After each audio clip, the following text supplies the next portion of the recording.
அன்புனா நேசம், நேசித்தல், ஒன்றாக உணர்தல், ஒன்றென காண்பதே காட்சி.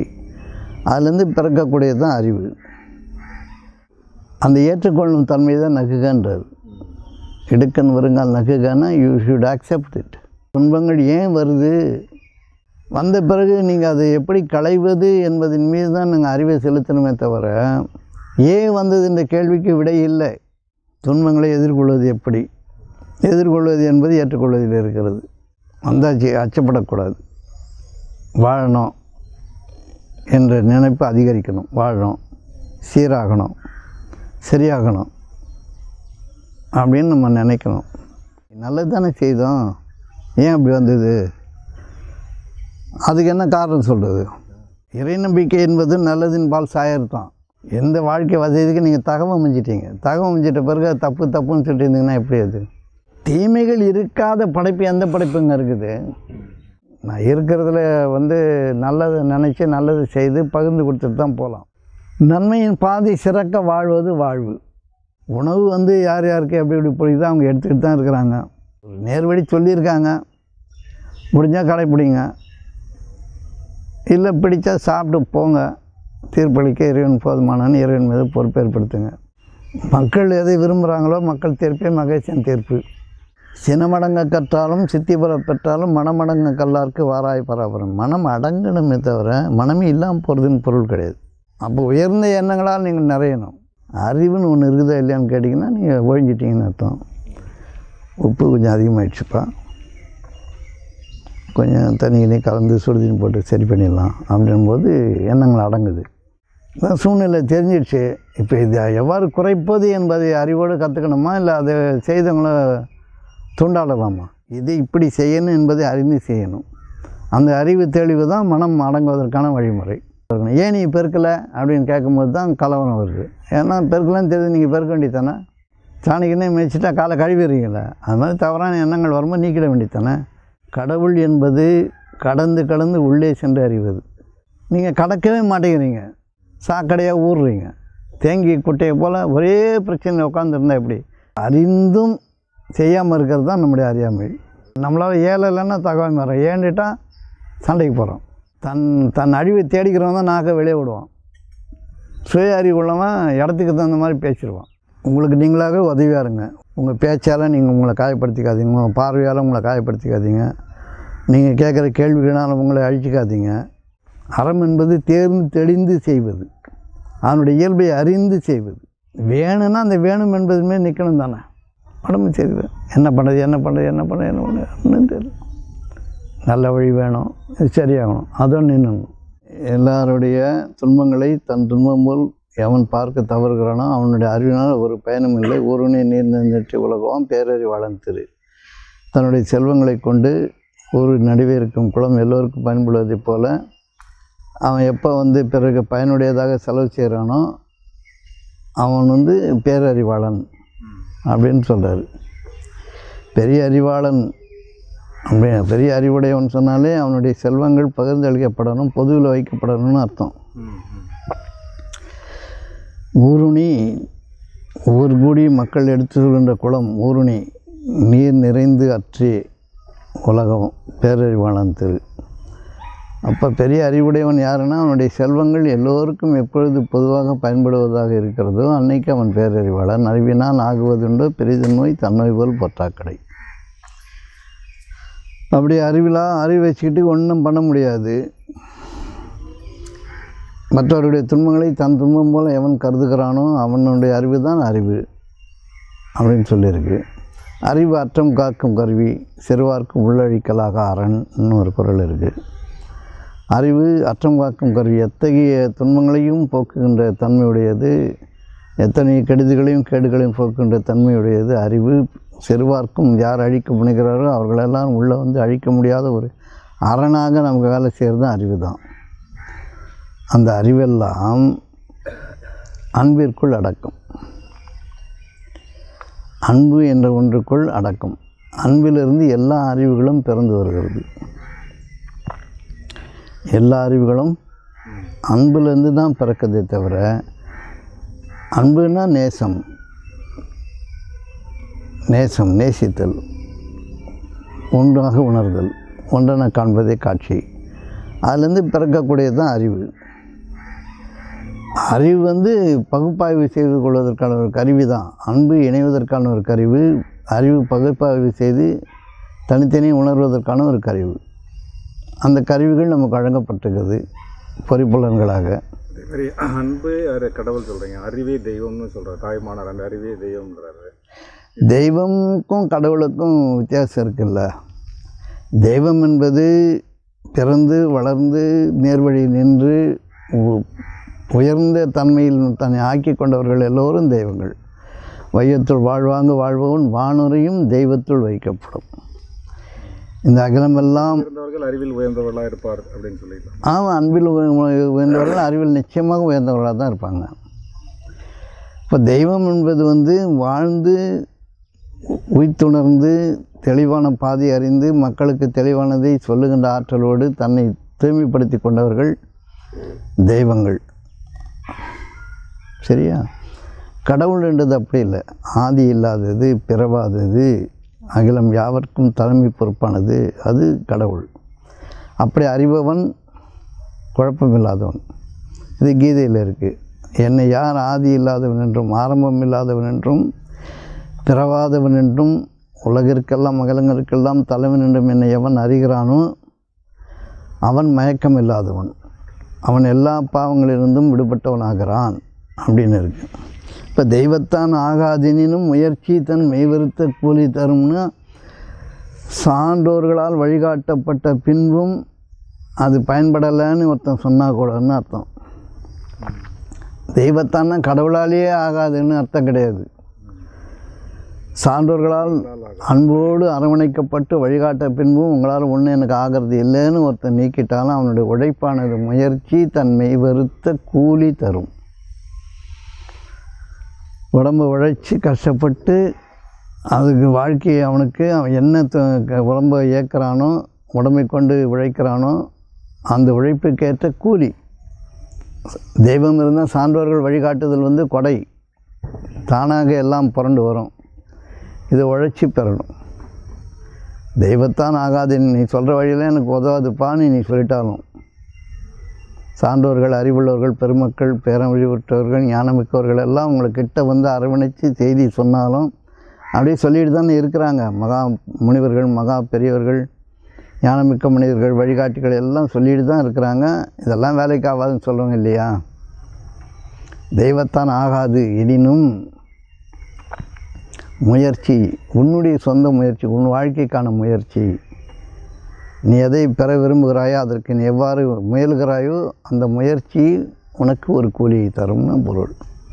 ஆனால் கடவுளாலேயே ஆகாதுன்னெலாம் பொருள் எடுக்கக்கூடாது. திருக்குறள் என்றைக்குமே கான்ட்ராடிக்டரி கிடையாது. அது எல்லா நிலைகளிலும் வாழ்வியலை வந்து பகுப்பாய்வு செய்து புரிதலில் தான். ஆமாம், திருக்குறள் வந்து விமர்சனம் வியாக்கியானம் எழுதுகிறவங்க 10 பேர் எழுதியிருக்காங்க. இது வரைக்கும் 10வது எழுதினவர் பரிமேலழகர். 10 பேர் தமிழ் உரை பண்ணியிருக்காங்க. அதில் 10வது பரிமேலழகர். அவர் தான் சிறப்பாக எழுதியிருக்காருன்னு சொல்கிறாங்க. நம்ம வந்து அதையும் நம்ம பகுப்பாய்வு செய்து இப்போ நிறைய பேர் எழுதியிருக்காங்க திருக்குறளுக்கு. அவங்க பேரெல்லாம் இன்னும் வரல. நிறைய பேர் நம்மளும் எழுதலாம். அவங்கவுங்களுடைய விளக்கம் இப்போ வந்து சொல்கிறாங்க. தெய்வம் தொழால் கொழுனம் தொழுவாள் பெய்யன பெய்யும் மழைன்னு ஒரு குறளுக்கு மாறி மாறி விளக்கம் சொல்கிறாங்க. அதுக்கெல்லாம் ஏகப்பட்ட விளக்கங்கள் மாறி மாறி இருக்கத்தான் செய்யுது. அவரவர்கள் எந்த மாண்புடன் அது உணர்ந்து கொள்கிறார்களோ அவருக்கு ஏற்ற மாதிரி அவங்க மனநிலைக்கு ஏற்றவாறு பொருள் புரியும். அதை நீங்கள் சொன்ன மாதிரி திருக்குறள் எப்பவுமே முன்னுக்கு பின் முரணாக இருக்காது. மேலாம் நூல்கள் எதுவுமே முன்னுக்கு பின் முரணாக தான் தோணும். அது மன இயல்பு, மனிதனுடைய மன இயல்புக்காக ஆக்கப்பட்டது. மேலாம் நூல்களுடைய இயல்பு என்ன தெரியுமா? உயர்ந்த நூல்கள், நம் வழிகாட்டக்கூடிய வேதங்கள் எல்லாம், அதாவது இணையில்லாத நூல்கள், அதுக்கு இணையாக ஒன்று சொல்ல முடியாத நூல்கள் எல்லாமே முதல்லையே தான் யாருன்னு சொல்லிடும். முதல்லையே தான் யாருன்னு சொல்லிடும். இப்போ ராமாயணம் அப்படின்னு சொன்னால் ராமன் என்றால் தெய்வம், பிறந்து வாழ்ந்து உயர்ந்த மனிதனாக பிறந்து வாழ்ந்து தெய்வத்தன்மை அடைந்து அவர் வந்து மேலேருந்து கீழே இறங்கி வந்து பறக்கிறார். மனித நேயத்துக்காகன்னு நம்ம எடுத்துக்கணும். அப்படி பறக்கும்போது ராமன் என்றால் தெய்வம், அணம் என்றால் தமிழில் வழி என்று பொருள். அதாவது தெய்வத்தின் பாதை, தெய்வத்தின் வழி. ராமாயணம் என்றால் ராமனுடைய வழி. பகவதில் நல்வாழ்வுக்கான சான்றோர்களால் புனையப்பட்ட கதைகள் தானே. கதைகள்னு சொல்லக்கூடாது, நிகழ்வுகள் தானே. அது நிகழ்வுகளாக இருக்கணும். நிகழ்வுலேருந்து பிறந்திருக்கலாம். சரித்திர சான்றுகள் பலருடைய நம்பிக்கைக்கு வந்து நம்ம எந்த முற்றுப்புள்ளியும் வைக்க முடியாது. அது எவ்வாறு மனித இனம் புரிஞ்சுக்கிறதோ அதுக்கு வழிவிடணும். நமக்கு எவ்வாறு புரியுதோ அதை நம்ம எடுத்துக்கணும். அது நிகழ்வுகளாக கதைகளான்னு போனால் பல பேர் நிகழ்வுகள்னு சொல்லுவாங்க, சில பேர் கதைகள்னு சொல்லுவாங்க, சில பேர் இடைச்சல்கள்னு சொல்லுவாங்க. அதாவது சார்புடைய மக்கள் எதாவது பேசுவாங்க. பொதுத்தன்மையில் நம்ம பார்க்கணுன்னா நேரானது நமக்கு இருந்தால் எடுத்துக்க வேண்டியது தானே. நேரானது நமக்கு வழிகாட்டிக்கூடியது இருந்தால் நம்ம அப்படியே எடுத்துக்கலாம். அதை வந்து இது இப்படி தான் உருவாச்சு அப்படி தான் உருவாச்சுன்னு சொல்கிற மக்கள் இருக்கிறாங்க தான். அவங்க அவங்களுடைய கருத்துக்களை பதிவு செய்கிறாங்க, அவ்வளோதான். இப்போ வரும் துன்பங்களை இன்பங்களை இனி ஏற்றுக்கொள்கிறோம். துன்பங்களை எதிர்கொள்வது, அது உடல் ரீதியான மன ரீதியான துன்பங்களை எதிர்கொள்வது எவ்வாறுங்க? அதை இன்றைக்கி சிந்தனையாக எடுத்துக்கலாம். மன ரீதியான உடல் ரீதியான துன்பங்களை எதிர்கொள்வது எவ்வாறு என்ற கேள்வி உங்களுடைய கேள்வி. இப்போ துன்பம்னா உங்களுக்கு என்னன்னு தெரிஞ்சாதானே. துன்பம் அப்படின்றதில் தெரியணும். அசௌகரியத்தை ஏற்படுத்துவது துன்பம், அது உடலுக்கு. இப்போ திருக்குறள் என்ன சொல்லுது? இடுக்கண் வருங்கால் நகுக, இடுக்கண் வருங்கால் நகுக, அதனை அடுத்துருவது அகுதொப்பது இல். அந்த ஏற்றுக்கொள்ளும் தன்மை தான் நகுகன்றது. இடுக்கண் வருங்கால் நகுகன்னா you should accept it. Problem நீங்கள் வந்து அதை ஏற்றுக்கொள்ள வேணும். முதல்ல துன்பம் வந்திருக்குன்னா அதை பற்றி அச்சப்பட்டு ஓடாது. என்ன வந்திருக்குன்னு பாரு. நகுக அப்படின்னு சொன்னால் சிரிச்சிரு அப்படின்னு கூட பொருள் எடுத்துக்கலாம், சிரிக்கணும்னு பொருள் எடுத்துக்கலாம். இந்த துன்பம் நம்மளால தான் வந்திருக்கு. தீது மன்றும் பிற தர வாரான்போது நமக்கு தீது முதல்ல தீதும் நன்றும் பிறர் தர வாரா. அப்போ செயல்களில் யார் அழகானவர் என்பதை சோதிப்பதற்காக நம் மரணத்தையும் வாழ்வையும் அளித்தோம்னு குரானில் இருக்குது. முதல்ல மரணத்தையும் வாழ்வையும் அளித்தோம். மரணம் படைக்கப்பட்டு இருக்கிறது. இன்னாதம்ம உலகம் துன்பங்களால் நிறைந்திருக்கிறதுன்னு சொல்கிறாங்க. ஆனால் இனியன காண்பர் அதன் இயல்புணர்ந்தோரேன்னு சொல்கிறாங்க. அப்போது துன்பங்கள் வரும்பொழுது துன்பங்கள் ஏன் வருது? ஏற்றுக்கொள்ளும் தன்மை இல்லை, இசைவுத்தன்மை இல்லை, எதிர்வினையாற்றுகிறோம், எதிர்ச்செயல் புரிகிறோம், எதிர்த்து பேசுகிறோம், ஒப்புக்கொள்வதில்லை, உலகத்தை அதன் போக்கில் அனுமதிப்பதில்லை. இதுதான் நமக்கு துன்பம். உடன் பிறந்தே கொல்லும் வியாதின்னு ஒன்று இருக்குது. அது நம்முடைய உடம்பு கீழே விழறதுக்கான வாய்ப்பாக ஒரு வியாதி நமக்கு கூடவே இருக்கும். அது தவிர்க்க வேணாது. அது வேலை செய்கிற காலம் வரும்போது உடம்பு விழுந்துடும். எப்படி தூக்கி நிறுத்தினா அது நிற்காது. யாராக இருந்தாலும் சரி, உடன் பிறந்தே கொல்லும் வியாதின்னு ஒன்று உங்களுக்காகவே படைக்கப்பட்ட ஒரு வியாதி கூடவே இருக்கும். அது இடையில் வரக்கூடிய நிலைகள் வந்து இந்த சூழ்நிலைகள், மழை, காற்று, வெயில், இதனுடைய அதிகரிப்பு, குறைவு, இதெல்லாம் வந்து நோய்களை ஏற்படுத்தக்கூடியதாக இருக்குது. இப்போ வர வந்து வைரஸ், புது வைரஸ் போடுறாங்க நமக்கு, அவங்க சொல்லி கொடுக்குறாங்க. அது வந்துடுது. இந்த கொரோனாலாம் வந்துச்சு, ஏராள மக்கள் இறந்தவர்கள். இப்படிலாம் இருக்கும்போது எப்படி துன்பத்தை நம்ம தவிர்த்துக்கிறது அப்படின்னு சொன்னால், துன்பமே இல்லாமல் நோயே இல்லாமல் இருந்தாலும் ஊசி போடுன்றாங்களே உங்களுக்கு. வந்துடப்போகுதுன்ற பயத்தில் போடுறோம்ல. அரசாங்க வழிகாட்டுதல்களை நம்ம சில முன்னெச்சரிக்கை நடவடிக்கைகளை எடுக்கிறோம்ல. அது வந்து திடீர்னு ஏற்படக்கூடிய நோய்கள், அப்புறம் திடீர்னு விபத்துகள் எவ்வாறு தடுத்து ஏன் ஏற்படுகின்றன? எதற்காக ஏற்படுத்தப்படுகிறது? அது இறைவனால் தானே நிகழ்த்தப்படுகிறது. அந்த புதிய வைரஸின் உருவாக்கமும் அதன் பெருக்கமும் இறைவனால் தானே உருவாக்கப்படுகிறது. இறைவனுடைய அனுமதியின்றி எதுவும் நடக்காது. நிகழும் நிகழ்ச்சிகள் யாவும் இறைவனின் அனுமதி கொண்டல்லாது இல்லை அப்படின்னு இருக்குது. எது நிகழ்ந்தாலும் அது உங்களுக்கு நிகழ்வதற்கு முன்பாகவே அது தீர்மானிக்கப்படாமல் இல்லைன்னு இருக்குது. பூமியிலோ அல்லது உங்களிலோ நிகழும் எந்த நிகழ்ச்சியும் அது நிகழ்வதற்கு முன்பாகவே அது தீர்மானிக்கப்படாமல் இல்லைன்னு வேதத்தில் இருக்குது. அப்படிலாம் இருக்குது. அவனின்றி அணுவும் அசையாதுன்றாங்க. அவனின்றி அணுவும் அசையாது. இதெல்லாம் பொதுவாக இறைவன் இந்த உலகத்தை கட்டி ஆளுகிறான், அகலத்தை கட்டி ஆளுகிறான், அவனை அனுமதியின்றி எதுவும் நடக்காதுன்னு இருக்குது. ஆனால் நீங்கள் சுதந்திரத்தில் படைக்கப்பட்டிருக்கிறீர்கள் அப்படின்றதும் புரிஞ்சுக்கணும். எந்த வாழ்வையும் நம்மளால் தேர்ந்தெடுத்து கொள்ள முடியும். தேர்ந்தெடுப்பது நம்ம மீது இல்லைனாலும் நல்லதின் பக்கம்தான் சார்ந்து போகணுன்னாலும் தீயதை நீங்கள் தேர்ந்தெடுத்துக்கிட்டால் அது உங்களுடைய சொந்த விஷயம். தவறான பாதையை தேர்ந்தெடுத்துக்கிட்டு போய் தட்டடியின்றி போகணுன்னாலும் அதுக்கும் கடவுளுடைய அனுகிரகம் இருக்குது. ததாஸ்து, நீ வேண்டியதை செய்துக்கோ அப்படின்னு உங்களை வழிபடுறான் கடவுள். கடைசியில் நீங்கள் கடவுள் எல்லோரும் கடவுளோட தான் மீட்டப்படணும். சதாஸ்துக்கு அர்த்தம் என்னங்க? எது நினைக்கிறாயோ அதுவாக ததாஸ்து அப்படியே ஆகட்டும், அப்படியே ஆகட்டும், என் உன் விருப்பப்படி நடந்துக்கும். அதுதான் இச்சாசக்தின்றாங்க. இச்சை உங்களுடைய விருப்பசக்தி, விருப்ப ஆற்றல். அப்போ அந்த விருப்பத்தின் மீது நீங்கள் நிலைத்திருக்கும் பொழுது உங்களுக்குன்னு ஒரு நியாய தர்மத்தை நீங்கள் கற்பிச்சுக்கிட்டு இதுதான் நியாயம், இதுதான் என்னுடைய தேவையாக இருக்குது, இப்போதைக்கு நான் இப்படி தான் செய்யணும், வேறு வழி இல்லை எல்லாம் நம்ம சொல்கிறோம் இல்லையா. நல்லது இருக்கும் பொழுது கனி இருப்ப காய் கவர்ந்துட்டுன்னு சொன்னால், இல்லை காய் கடித்தா நல்லா தான் இருக்குது, கொய்யாக்காய் காயில் தான் இனிப்பாக இருக்குன்றான். அப்போ என்ன பண்ண முடியும்? சாப்பிட்டுக்கோ. காய் சாப்பிடக்கூடாதுன்னு இருக்குது, சாப்பிட்டுக்கோ. அதுபோல் நம்முடைய விருப்பத்தின் ஆற்றல், அதனுடைய அளவு நம்ம வாழ்க்கை. இப்போ ஹெரிடிட்டேரியில் நோய் வருதுன்றாங்க. அதுக்கு என்ன பண்ண முடியும்? வந்துடுச்சு.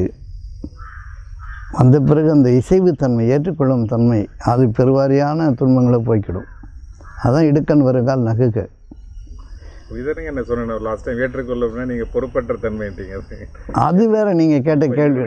பிரச்சனை ஏற்றுக்கிட்டேன்னு வச்சுங்க. நீங்கள் ஏற்றுக்க முடியாது, அவர் ஏற்றுக்கணும். அவர் ஏற்றுக்கணும். நீங்கள் ஏற்றுக்கிட்டாருன்னு ஏற்றுக்க போனான்னு, அது உங்களுக்கு சொந்த விஷயம்.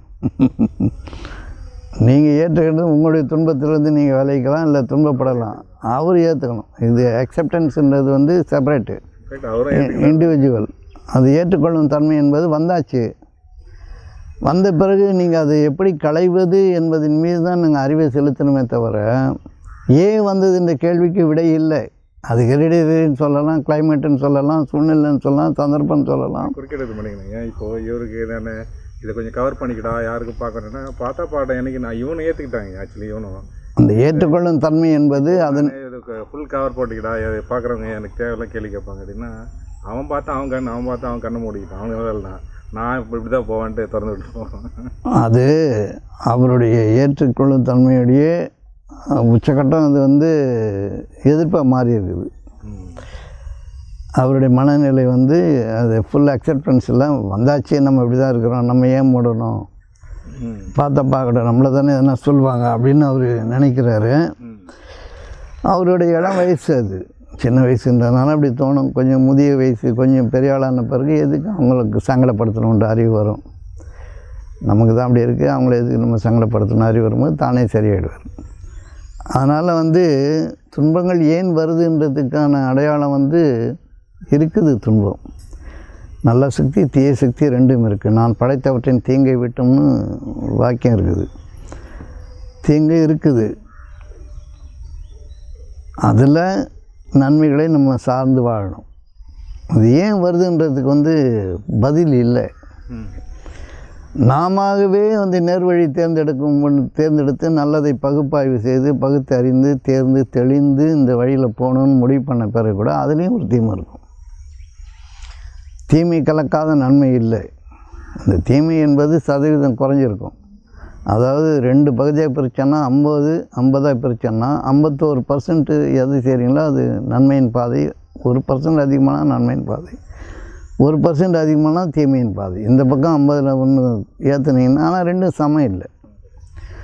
தீதும் நன்றும் சமம் இல்லை, நல்லதும் கெட்டதும் சமம் இல்லை இல்லையா. அது வேறு, இது வேறு. ஒரு நல்லது பல்வேறு தீமைகளை அழிச்சிடும், ஒரு நன்மை பல தீமைகளை அழித்து ஆற்றல் உடையதாக இருக்கிறது. ஆகவே நல்லது வலியது. அப்படி எடுத்து இப்போ உங்களுடைய கேள்வி என்ன? துன்பங்களை எதிர்கொள்வது எப்படி? எதிர்கொள்வது என்பது ஏற்றுக்கொள்வதில் இருக்கிறது. வந்தாச்சு, அச்சப்படக்கூடாது. வந்தாச்சு, அச்சப்படக்கூடாது. வாழணும் என்ற நினைப்பு அதிகரிக்கணும். வாழணும், சீராகணும், சரியாகணும் அப்படின்னு நம்ம நினைக்கணும். எனக்கு ஏன் வந்ததுன்னு கேட்டால் அதுக்கு பதில் சொல்ல யாருமே கிடையாது. எனக்கு ஏன் வந்தது ஒரு கேள்வி வெல்வது தான் மிக கடினம். அது கேள்வி இல்லையா, அப்புறம் எப்படி வெல்றது? அது தானே தோண்டிடுமே நம்மளுக்கு. தோன்றினாலும் பதில் இல்லாத ஒன்று கேட்டுட்டு இருக்கிறது பைத்தியம் தானே கேட்கும். பதிலே இல்லைன்னு தெரியுது. அப்புறம் ஏன் வந்ததுன்னா யாரால் வந்தது, எதுக்காக வந்ததுன்னா அதனுடைய ரிஷி மூலம் நதி மூலம் அறிய முடியாது இல்லை. அது எங்கேருந்து வந்திருக்குன்னு இப்போ ஹெரிடிட்டரியில் வந்திருக்குன்னா எந்த தலைமுறை யாருது அறிஞ்சு என்ன பண்ண போகிறீங்க? இதனால் வந்தது அப்படின்னா சமீபத்திய தீமைகளை வேணால் ஆராய்ஞ்சிக்கலாம். ஏன் திடீர்னு நம்ம கஷ்டம் வந்தது, நம்ம தப்பாக நடந்திருக்கிறோம், அதை திருத்திக்கலாம். ஒரு இனங்காண முடியாத ஒரு நோய் வந்திருக்குதுன்னா அது ஏன் வந்ததுன்னா வந்தாச்சு, அவ்வளோதான். அது எவ்வாறு போக்கிக் கொள்வது என்ற அறிவின் மீது வாழணும். உண்மையை உணர்ந்த உங்களை மாதிரி எல்லாம் எங்களை மாதிரி என்ன மாதிரி ஆளுங்களுக்கு கிடைக்க மாட்டேங்க. உண்மை உணர்தல் உண்மை உணர்தல் என்றது ஓரளவுக்கு உணர்ந்துட்டீங்க, அதில் தெளிவடைஞ்சிட்டீங்க. இப்போ இந்த தெளிவு எங்களுக்கு அதை தான் இப்போ சொல்லிட்டு இருக்கிறேன். ஏற்றுக்கொள்ளும் தன்மை என்பது இப்போ சமீபத்திய தீமைகள், சின்ன சின்ன விஷயங்கள் நம்ம தவறான வழியில் போகிறதெல்லாம் நம்ம தெரிஞ்சு தீமையை தேடிக்கிட்டால் தெரியும்.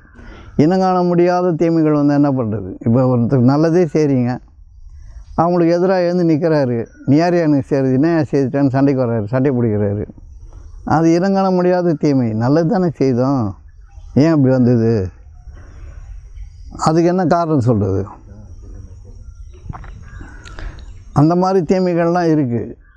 இப்போ வாழ்வாக உணர்ந்துக்கிறவங்களுக்கும் தான் பிரச்சனைகள் இருக்குதுன்னு தெரியும். இன்னாதமும் உலகம் துன்பம் நிறைந்ததாக இவங்களை காட்டப்படுகிறது இல்லை. அதில் இனியின காண்பர் அதன் இயல்புணர்ந்தவரை அப்படின்னு சொன்னால் நல்லது பிரித்து எடுத்து வாழ தெரியணும். கெட்டது இல்லாமல் இல்லை, துன்பம் இல்லாமல் இல்லை. யாருக்கு துன்பம் இல்லாமல் இருக்குது? யாருக்கு துன்பம் இல்லாமல் இருக்குது? ஆனால் வாழ்க்கை என்பது மலர்பாதை மட்டும்தான், சுகம் மட்டும்தான் வாழ்க்கை. சுகத்துக்காக தான் படைத்திருக்கு. நாம் துன்பப்படுவதற்காக இந்த பிரபஞ்சம் ஆக்கப்படவில்லை. இவ்வளோ பெரிய பிரபஞ்சத்தில் கஷ்டப்படுறேன்னு சொன்னால் அது செய்தக்க வல்ல செய்யக்கடும், செய்தக்க செய்யாமையானும் கெடும். என்ன குரலுங்க அது? செய்தக்க வல்ல செய்யக்கடும், செய்தக்க செய்யாமையானும் கெடும். செய்ய தகுந்தவற்றை செய்தக்க வல்ல, செய்யக்கூடாதவற்றை செய்தால் கெட்டுப்போகும். செய்ய வேண்டியவற்றை செய்யாமல் இருந்தாலும் கெட்டு போயிடும். அப்போ எதை செய்யணும், எதை செய்யக்கூடாதுன்ற அறிவு தெளிவு நமக்கு வேணும். எது செய்யலாம், இது செய்யக்கூடாது, இதை பேசலாம், இதை பேசக்கூடாது, இவங்ககிட்ட இப்படி நடக்கணும், அவங்ககிட்ட இப்படி நடக்கணும்னு சொல்லிட்டு புறாய்வு செய்யணும். நீக்கு போக்குன்னுவாங்கள்ல, நீக்கு போக்கு தெரியணும். நீக்குதல் எதுன்னு தெரியணும், போகிறது எப்படின்னு தெரியணும். நீக்கு போக்கு தெரிஞ்சு நடந்துக்கணும் இல்லை. அப்படி இருக்கும் பொழுது செய்வன திருந்த செய். அதுபோல் செயல்கள் ஆற்றும் வலிமை, செயலாற்றும் திறன், செயலை எவ்வாறு செய்ய வேண்டும் என்ற அறிவு, இதெல்லாம் இருந்ததுன்னா பார்த்து செஞ்சோம்னா, கவனித்து செஞ்சோம்னா பெருவாரியான துன்பங்களை நம்மளால் தவிர்த்துக்க முடியும் இல்லை. இறை நம்பிக்கை என்பது நல்லதின் பால் சாயர்தான். நம்முடைய வணங்குதல்கள் நல்லவற்றின்பால் சாய்வதற்கான ஒரு ஏற்பாடை தவிர இறையருள் என்பது பறந்து விரிந்திருக்கிறது. யாருக்கும் இறைவனுடைய கொடை தடுக்கப்பட்டதாக இல்லை.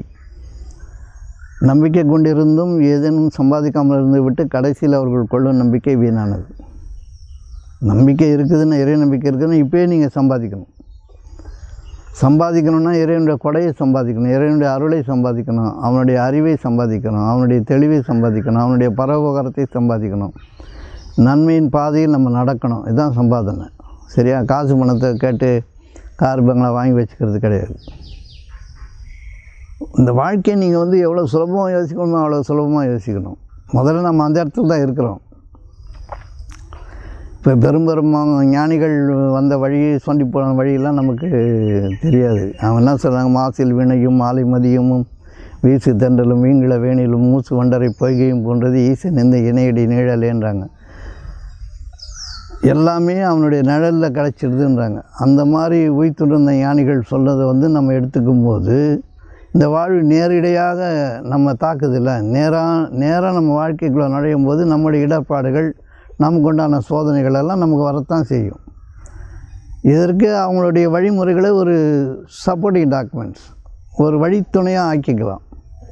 ஆனால் நம்முடைய வாழ்க்கை தனியானது, நம்முடைய எண்ணங்கள் தனியானது, நம்முடைய வளமை தனியானது, உயர்வு தனியானது. எல்லாம் சென்று சேரிடம் ஒன்றாக இருந்தாலும் பிரபஞ்சம் முழுதும் பாதைகள் விரிந்திருக்கு. எந்த பாதையில் நீங்கள் போகிறீங்கிறது பொறுத்து போகலாம். ஆனால் இறைவனுடைய நற்குணங்கள், இறைவனுடைய கல்யாண குணங்கள் எல்லாம் ஒன்று தான். பொறுமையாக இருத்தலும், அமைதியாக இருத்தலும், விட்டு கொடுத்தலும், சகித்தலும், கொடையளித்தலும், நேர்வழி நிலைத்திருத்தலும், இறை உணர்வு நிலைத்திருத்தலும் இதெல்லாம் இருக்கத்தான் செய்யுது. இதில் நேர்வழியை தேர்ந்தெடுத்து இன்னது தான் நேர்வழின்னு தெரிஞ்ச பிறகு நல்லவங்க எந்த பாதையில் போகிறாங்களோ அதில் போகணும். இல்லைன்னா போகிற வழியே போய் நரகத்தில் விழ வேண்டியது தான். இப்படி இருக்குது. இப்போ வாழ்க்கையை எதிர்கொள்ளுதெல்லாம் நேர்கொள்ளுதெல்லாம். வாழ்க்கையை நேர்கொள்ளுங்கள், எதிர்கொள்ளாதீர்கள். எதிர்கொள்ளுதல் என்பது அது வரும். ஆமாம், வாழ்க்கையை நேர்கொள்ளுதல் என்பது அவசியமானது. நேராக நின்று பார்க்குறோம், நேரானது எடுத்துக்கிறோம். துன்பமே வந்திருந்தால் துன்பம் வந்திருக்கிறது என்பதை அறிந்து அதை ஏற்று அதிலிருந்து விலகுவதற்கான வழியை நாமே கண்டறிதல். அதான் பகுத்தறிவுன்னு சொல்கிறாங்க. அப்போ வாழ்க்கையை எதிர்கொள்கிறேன் அப்படின்னா முரட்டுத்தனமாக போய் நிற்கக்கூடாது. இல்லை, உயர்வு தன்மை இருக்கணும். உயர்வு தன்மை, உயர்வுனா என்னது? லூப்ரிகேஷன். உயர்வு தன்மை இருக்கணும். அப்படி லூப்ரிகேஷன் இருந்து ஒரு மாதிரி சீவு தன்மையோடு, ஏற்றுக்கொள்ளும் தன்மையோடு வாழ்க்கையை நேர்கொண்ட போது அது தன்னுடைய வழிகளை தானே அறிவிக்குது. வழிகளை தானே அறிவிக்கிறது வாழ்க்கை. சரியா? நிறைய நெறிமுறைகள் நம்ம பாதிக்கப்பட்டிருக்கு. நம்ம எந்த நூலை தொட்டாலும் நம்ம வாழ்க்கைக்கான நெறிமுறைகள் ஏராளம் ஏராளம் இருக்குது. நிறைய இருக்குது இல்லையா? நட்பு எப்படி கொள்வது, நட்பு எப்படி இருக்குது? கொட்டு பூ போல் முன்மலர்ந்து பின் கும்பாது, வெட்டது வேட்பாத நட்பாட்சி, தோட்ட கயப்பு போல் முன்மலர்ந்து பின் கும்புவாரி, நட்பாறு நயப்பாறு மீள். ஒரு தடவை மலர்ந்த நட்பு மலர்ச்சியாகவே இருக்கணும், கருகி கீழே விழற வரைக்கும். தோட்டத்தில் அது மரத்தில் பூக்கிற பூ, தோட்டத்தில் குளத்தில் பூக்கிற பூ மலர்ந்து கூம்பி இப்படி நட்பு கொள்ளக்கூடாதுன்னு இருக்குது. நம்முடைய வாழ்க்கை முழுதுமே மலர்ந்து கூம்புதலாக தான் இருக்குது. கோட்டு பூ போல மலர்ந்து பின் கூம்பாது, வேட்டதை வேட்பதாம் நட்பாட்சி, தோட்ட கயப்பூ போல் முன்மலர்ந்து பின் கூம்புவாரை, நட்பாரும் நயப்பாரும் இல். என்ன பாடலுங்க? நாலடியார்னு நினைக்கிறேன். இப்படி ஏராளம், எதை தொட்ட பொழுதிலும் சான்றோர்கள் நமக்கு நிறைய சொல்லியிருக்காங்க. வேதங்கள் சொல்லியிருக்கு, மேன்மக்கள் சொல்லியிருக்காங்க என்பதை நாம் ஓதி உணர்ந்த பிறகு அதன் வழியில் நிற்பது என்பது துர்லபமாக இருக்கிறது. அதில் நிற்கணும்னு பார்த்தா சந்தர்ப்ப சூழ்நிலைகள், இன்றைய வாழ்க்கை வழிமுறைகள், போராட்டங்கள். அவர்கள் வாழ்ந்த சூழ்நிலை வேறு, நம்ம வாழ்ந்த மகான்கள் வாழ்ந்த சூழ்நிலை வேறு, இப்போ சூழ்நிலை வேறு தானே. ஆனால் எப்போவுமே சோறு ஒன்று சூழ்நிலை, அதே பாதையை நான் எப்படி பின்பற்றுவேன்? சோறு எப்போவுமே ஒன்றா தானே இருக்குது, துணிமணி ஒன்றா தானே இருக்குது. மொபைலு கிடையாது, இந்த பேண்ட் இல்லை, கேமரா இல்லை. ஆமாம், அவங்க அன்னைக்கு அறிவாற்றலின் காரணமாக மானசீகமாக நிறைய பேசிக்கிட்டாங்க, குறிப்பறிந்தாங்க. குறிப்பறிதல் இலகுவாக இருந்தது, யாருக்கு என்ன தேவைன்றது குறிப்பால் உணர்ந்தாங்க. இப்போ அந்த அறிவு நம்ம எழுந்ததுனால இப்போ அந்த கருவியெல்லாம் தேவைப்படுது, கருவி அறிவியல் தேவைப்படுது. அப்போ மன அறிவியல் அதிகமாக இருந்தது, மனத்தின் கண் மாசு இல்லாமல் இருந்தாங்க. அதனால் அவங்களுக்கு எளிதாக எல்லாமே புரிஞ்சது. அடக்கம் என்பது அடக்கம் அமர்கள் ஒய்க்கும்னு வாழ்ந்தாங்க. ஆறுகள் எப்படி போகக்கூடாதுன்றது தெரிஞ்சுருந்தாங்க. அதனால் லகுவாக இருந்தது. அன்றைக்கு அவங்களுடைய வாழ்க்கை வசதிகள் தான் நல்லபடியாக இருந்தது தான். அதிலேருந்து வந்தவங்க தான் நம்ம. அந்த மனித தன்மையும் மனித நேயமும் குறையும் பொழுது கருவி அறிவியல் தேவைப்படுது. அறிவியல் நம்ம முதிர்ச்சி அடைஞ்சிருக்கிறோம், ஆனால் அன்பின் பாதையில் நம்ம திரும்பணும், அவ்வளோதான். இப்போ விருந்திருக்க வேளாண் உண்ணான்னு சொன்னாங்க. அவருக்கு இயற்கையோடு ஒற்று இயர்ந்து சேர்ந்து வாழ்ந்தாங்க. நம்ம இயற்கையை விட்டு ரொம்ப தூரம் வந்தாச்சு. இயற்கையை ஒட்டி வாழ்ந்தவங்க இப்போ நம்ம இயற்கையை ஒட்டி தான் வாழறோம். பஞ்சபூதமாக அசுத்தம் ஆயிடுச்சு. இல்லை, இந்த அசுத்தம் இருந்திருக்கா, இவ்வளோ பொல்யூஷன் இருந்திருக்காதா? அப்படி குற்றச்சாட்டை வைக்க முடியாது. Nature balances it self. இயற்கை தன்னைத்தானே தகவமைப்பு செய்து கொள்ளும், தன்னைத்தானே சரி செய்து கொள்ளும் ஆற்றல் இயற்கைக்கு உண்டு. நீ எந்த தீங்கும் இயற்கையின் மீது விளைக்க முடியாது. நீங்கள் வாழறதுக்கான வழிமுறைக்காக சுரண்டுறீங்க இயற்கையை, உங்கள் தேவைக்காக சுரண்டுறீங்க. தேனி சேர்த்து வைக்கிறதுனா அடித்து எடுத்துடுறீங்க. அதுக்காக தேனி கூட்டமே அழிஞ்சு போச்சேன்னா அது எங்கே வறட்சி ஆகணும், எங்கே பூகம்பம் வரணும் எல்லாம் அதுவே தீர்மானிச்சுக்கும். நீங்கள் எவ்வளோ தூரம் மேலே போனாலும் அது ஒரு சிலுப்புச்சுன்னா எல்லாம் அடியில் போயிடும். அப்படி போனால் தானே இன்றைக்கி க்ரூட் ஆயிலு அதெல்லாம் வருது இல்லை, மரங்கள்லாம் புதஞ்சி தானே அதுலேருந்து தான் இன்றைக்கி நம்ம பெட்ரோல் ஓடிட்டுருக்குது, டீசல் பெட்ரோல்லாம் ஓடுது. அந்த அறிவும் சேர்ந்து நம்ம கொடுக்கப்பட்டிருக்குல்ல. அன்றைக்கி டெலிபதியில் பேசுனாங்க, அதே விஷயத்தை நீங்கள் செல்ஃபோனில் பேசுகிறீங்க. ஆளை பார்க்காம இடம் பார்க்காம ரொம்ப தூரத்தில் உள்ளவங்கள லேசாக தொடர்பு கொண்ட மேன்மக்கள் இருந்தாங்க. இப்போ சாதாரண மக்களுக்கு அந்த அறிவு வழங்கப்பட்டிருக்குது, யாருக்கு தெரியாமல் பேசலாம். உலகமெல்லாம் செய்தி கொண்டு போக போகுது. அந்த காலத்தில் மை போட்டு பார்த்தாங்க, இப்போ வந்து வீடியோ காலில் பார்த்துருவாங்க இல்லை. அந்த காலத்து அறிவு, அந்த காலத்து செழுமையான அறிவு, சிறப்பான அறிவு தான். விஞ்ஞான வளர்ச்சி நமக்கு தீமை தான் கொடுத்துருக்கு நான் சொல்கிறேங்க. எப்படின்னா, இப்போ நம்ம விஞ்ஞானத்தால் சோம்பேறி ஆகிட்டோம். அப்போ வந்து ஒருத்தர் சமைக்கிறேன்னா விறகு கட்ட வரைக்கணும், அடுப்பு பற்ற வைக்கணும். இப்போ நம்ம கேஸ் சுவிட்ச் ஆரம்பிச்சு கேஸ் ஆரம்பிச்சிடுறாங்க. ஒரு சமையல் பண்ணால் எத்தனை உழைப்பு போட விட்டுருந்தது அந்த காலத்தில். அதற்கான உடல் உழைப்பு தேவைப்பட்டது. இப்போ உடல் உழைப்பு மிகவும் குறைந்து விட்டது இந்த விஞ்ஞான வளர்ச்சினால. அதுதாங்க, உடல் உழைப்பு குறைஞ்சதால், இந்த உடல் இயக்கங்கள் குறைஞ்சதால் வியாதிகள் வந்துட்டு தான் நான் நினைக்கிறேன். நீங்கள் என்ன வேணால் நினச்சிங்க, ஆனால் இயற்கை தன்னைத்தானே சீர் செய்து கொள்ளும். அது வந்து கொடுக்குற ஒவ்வொரு அற்புதங்களையும் நம்ம வந்து அழிவுக்கு பயன்படுத்துகிறதும் வாழ்க்கைக்கு பயன்படுத்துகிறதும் ஒரு சேர நடக்குது. இப்போ அறிவாற்றல் வந்து வாழ்க்கைக்காக பயன்படுத்துகின்ற அறிவும் இருக்க தான் செய்யுது. பசுமை புரட்சி, வெண்மை புரட்சி எல்லாம் பண்ணாங்க. ஆயுதங்களும் செய்கிறாங்க, தற்காப்புக்கு ஆயுதங்களும் செய்கிறாங்க. நிறைய வசதிகள் தரப்பட்டிருக்கு. உலகம் சுருங்கி இருக்கிறது, கிட்ட வந்துருச்சு உலகம். தூரத்தில் இருந்தெல்லாம் கிட்ட வந்திருக்கு. அந்த காலத்தில் குதிரை ஏறி பல ஆண்டு போன ஊரெல்லாம் இப்போ ஒரு நொடியில் 1 மணி நேரம் 2 மணி நேரத்தில் விமானத்தில் போய் சேர்ந்துடுறோம். வாழ்க்கை வசதிகள் வளர்ந்துருக்குது. விஞ்ஞானம் தன்னுடைய ஆற்றல் வெளிப்படுத்திருக்கு. விஞ்ஞானம் வளர்ந்ததால் எங்க அணுவன்றி அணுவும் அசையாது என்ற கொள்கையை ஏற்றுக்கிட்டீங்களா இல்லையா? அது சரி, அதெல்லாம் நான் ஒத்துக்கிறேன். நிகழ்ச்சிகளாலும் இறைவன் அனுமதி கொண்டாலும் இல்லைன்னு சொல்கிறீங்களா இல்லையா? ஆவதும் ஆக்கிறதும் அழிக்கிறதும் அவன் தான் சொல்லிங்கள்ல. படைத்தல், காத்தல், மறைத்தல், அழித்தல், ஒடுக்குதல், ஒடுங்குதல் எல்லாம் இறைவனுடைய கடமைன்னு சொல்கிறீங்கள. அந்த கொள்கையில் உறுதியாக இருங்க. என்ன நடந்தாலும் கடவுளுடைய அறிவில் நடக்குது அப்படின்னு எடுத்துக்க வேண்டியது தான். மனிதர்கள் புறம்பாக நடக்கும்போது தன் அழிவை தானே தேடிக்கிறாங்க. அதுவும் இறைவனுடைய அனுமதி கொண்டு தான் நடக்கிறது தான் கொள்கை. அதனால் இதில் வீணாக கவலைப்படுறதுக்கு ஒன்றும் இல்லை. ஏசி போட்டு தூங்கிட்டு வளரும் விஞ்ஞானத்தால் மனித குலத்துக்கு நன்மையாக தீமையா? ஒரு வழி ஒரு பதில்ன்றது இங்கே இருக்கக்கூடாது. உணர்ந்தறிதல் தான் இருக்கணும். நன்மை சில பேருக்கு, தீமைன்னு உணர்றவங்களும் சில பேருக்கு. இப்போ இந்த வாழ்க்கை வசதிகளை நீங்கள் ஆதி காலத்துக்கு கொண்டு போகிற அளவுக்கு உடம்பு இருக்குது அவங்களுக்கு. விறகு போட்டு கட்டை போட்டு எரிப்பீங்களா? பக்கத்து வீட்டு சண்டைக்கு வருவோம். அப்போ பறந்து விரிந்த பூமி இருந்தது, எல்லாருக்கும் ஒரு ஏக்கர் இருந்தது, ஏதோ ஒன்று சமைச்சாங்க, தெரியாமல் இருந்தது. காற்று நிறைய கட்டடங்கள் இல்லை, தள்ளி இருந்தாங்க மக்கள். போக்குவரத்து வசதி குறைவாக இருந்தது, புகை கம்மியாக இருந்தது. அதே இப்போ வாழ முடியுமா? இப்போ இங்கேருந்து நீங்கள் போகணுன்னா மாட்டு வண்டி கட்டிட்டு போவீங்களா? அனுமதி இல்லாத ஒன்று செய்ய முடியுமா? இல்லை மாட்டு வண்டி கட்டுற அளவுக்கு உங்களுக்கு அறிவு இருக்குது. இப்போ மாடுன்னா என்னது தெரியுமா? நுகத்தடின்னா என்னன்னு தெரியுமா? இப்போ செல்ஃபோன் இல்லாமல் உங்களுக்கு செய்தி பரப்ப முடியுமா? ஏசி போடாமல் தூங்க முடியுமா? லிஃப்ட் இல்லாமல் ஏற முடியுமா? எந்த வாழ்க்கை வசதிக்கு நீங்கள் தகவல் மிஞ்சிட்ட பிறகு தப்புன்னு சொல்லிட்டு இருந்தீங்கன்னா எப்படி? அது விஞ்ஞானம் தீமை வளர்த்துருக்கு தான், நன்மை வளர்த்துருக்குன்னா தீமை பரவலாக்கப்படாத வரை நன்மை தானே. தீமை வந்து பரவலாக ஆக்கப்படாத வரைக்கும் நன்மை தான்.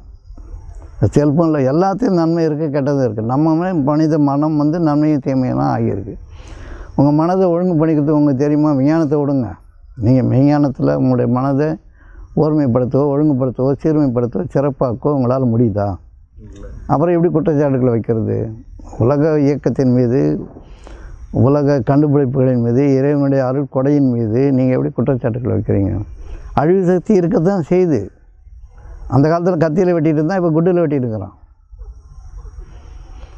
கத்தியால் வெட்டிகிட்டு இருந்தான், போர் நடந்தது, யானை குதிரை எல்லாம் போட்டாங்க. இப்போ துப்பாக்கியில் சொல்கிறாங்க. வேறு ஒன்றும் இல்லை. தன்னைத்தானே அழித்து கொள்கிற மனிதர்களுக்கும் இறைவன் வந்து சரின்னா சரின்றான், அவ்வளோதான். நேர்பாதை யாருக்கும் இல்லாமல் இல்லை. ஆகவே ஒவ்வொரு விஞ்ஞான வெளிப்பாடு வந்து நம்முடைய வாழ்க்கையை சுருக்கமாக்குது, தேடுதலை சுருக்கமாக்குது. அன்றைக்கி வந்து ஒரு டாக்குமெண்ட் எடுத்து போய் கொடுக்கணும்னு சொன்னால் கையில் எழுதி பிரிண்ட் எடுத்து ஜெராக்ஸ் போட்டு கார்பன் பேப்பர் வச்சு எழுதினிருந்தீங்க. நீ தட்டுன்னா பிரிண்ட் வருது, சுலபமாகி போச்சு. போய் இபி ஆஃபீஸில் போய் பில்லு கட்டினிருந்தீங்க, லைனில் நின்னீங்க. இன்றைக்கி போன உடனே ஆன்லைனில் தட்டி விட்ருவோம்.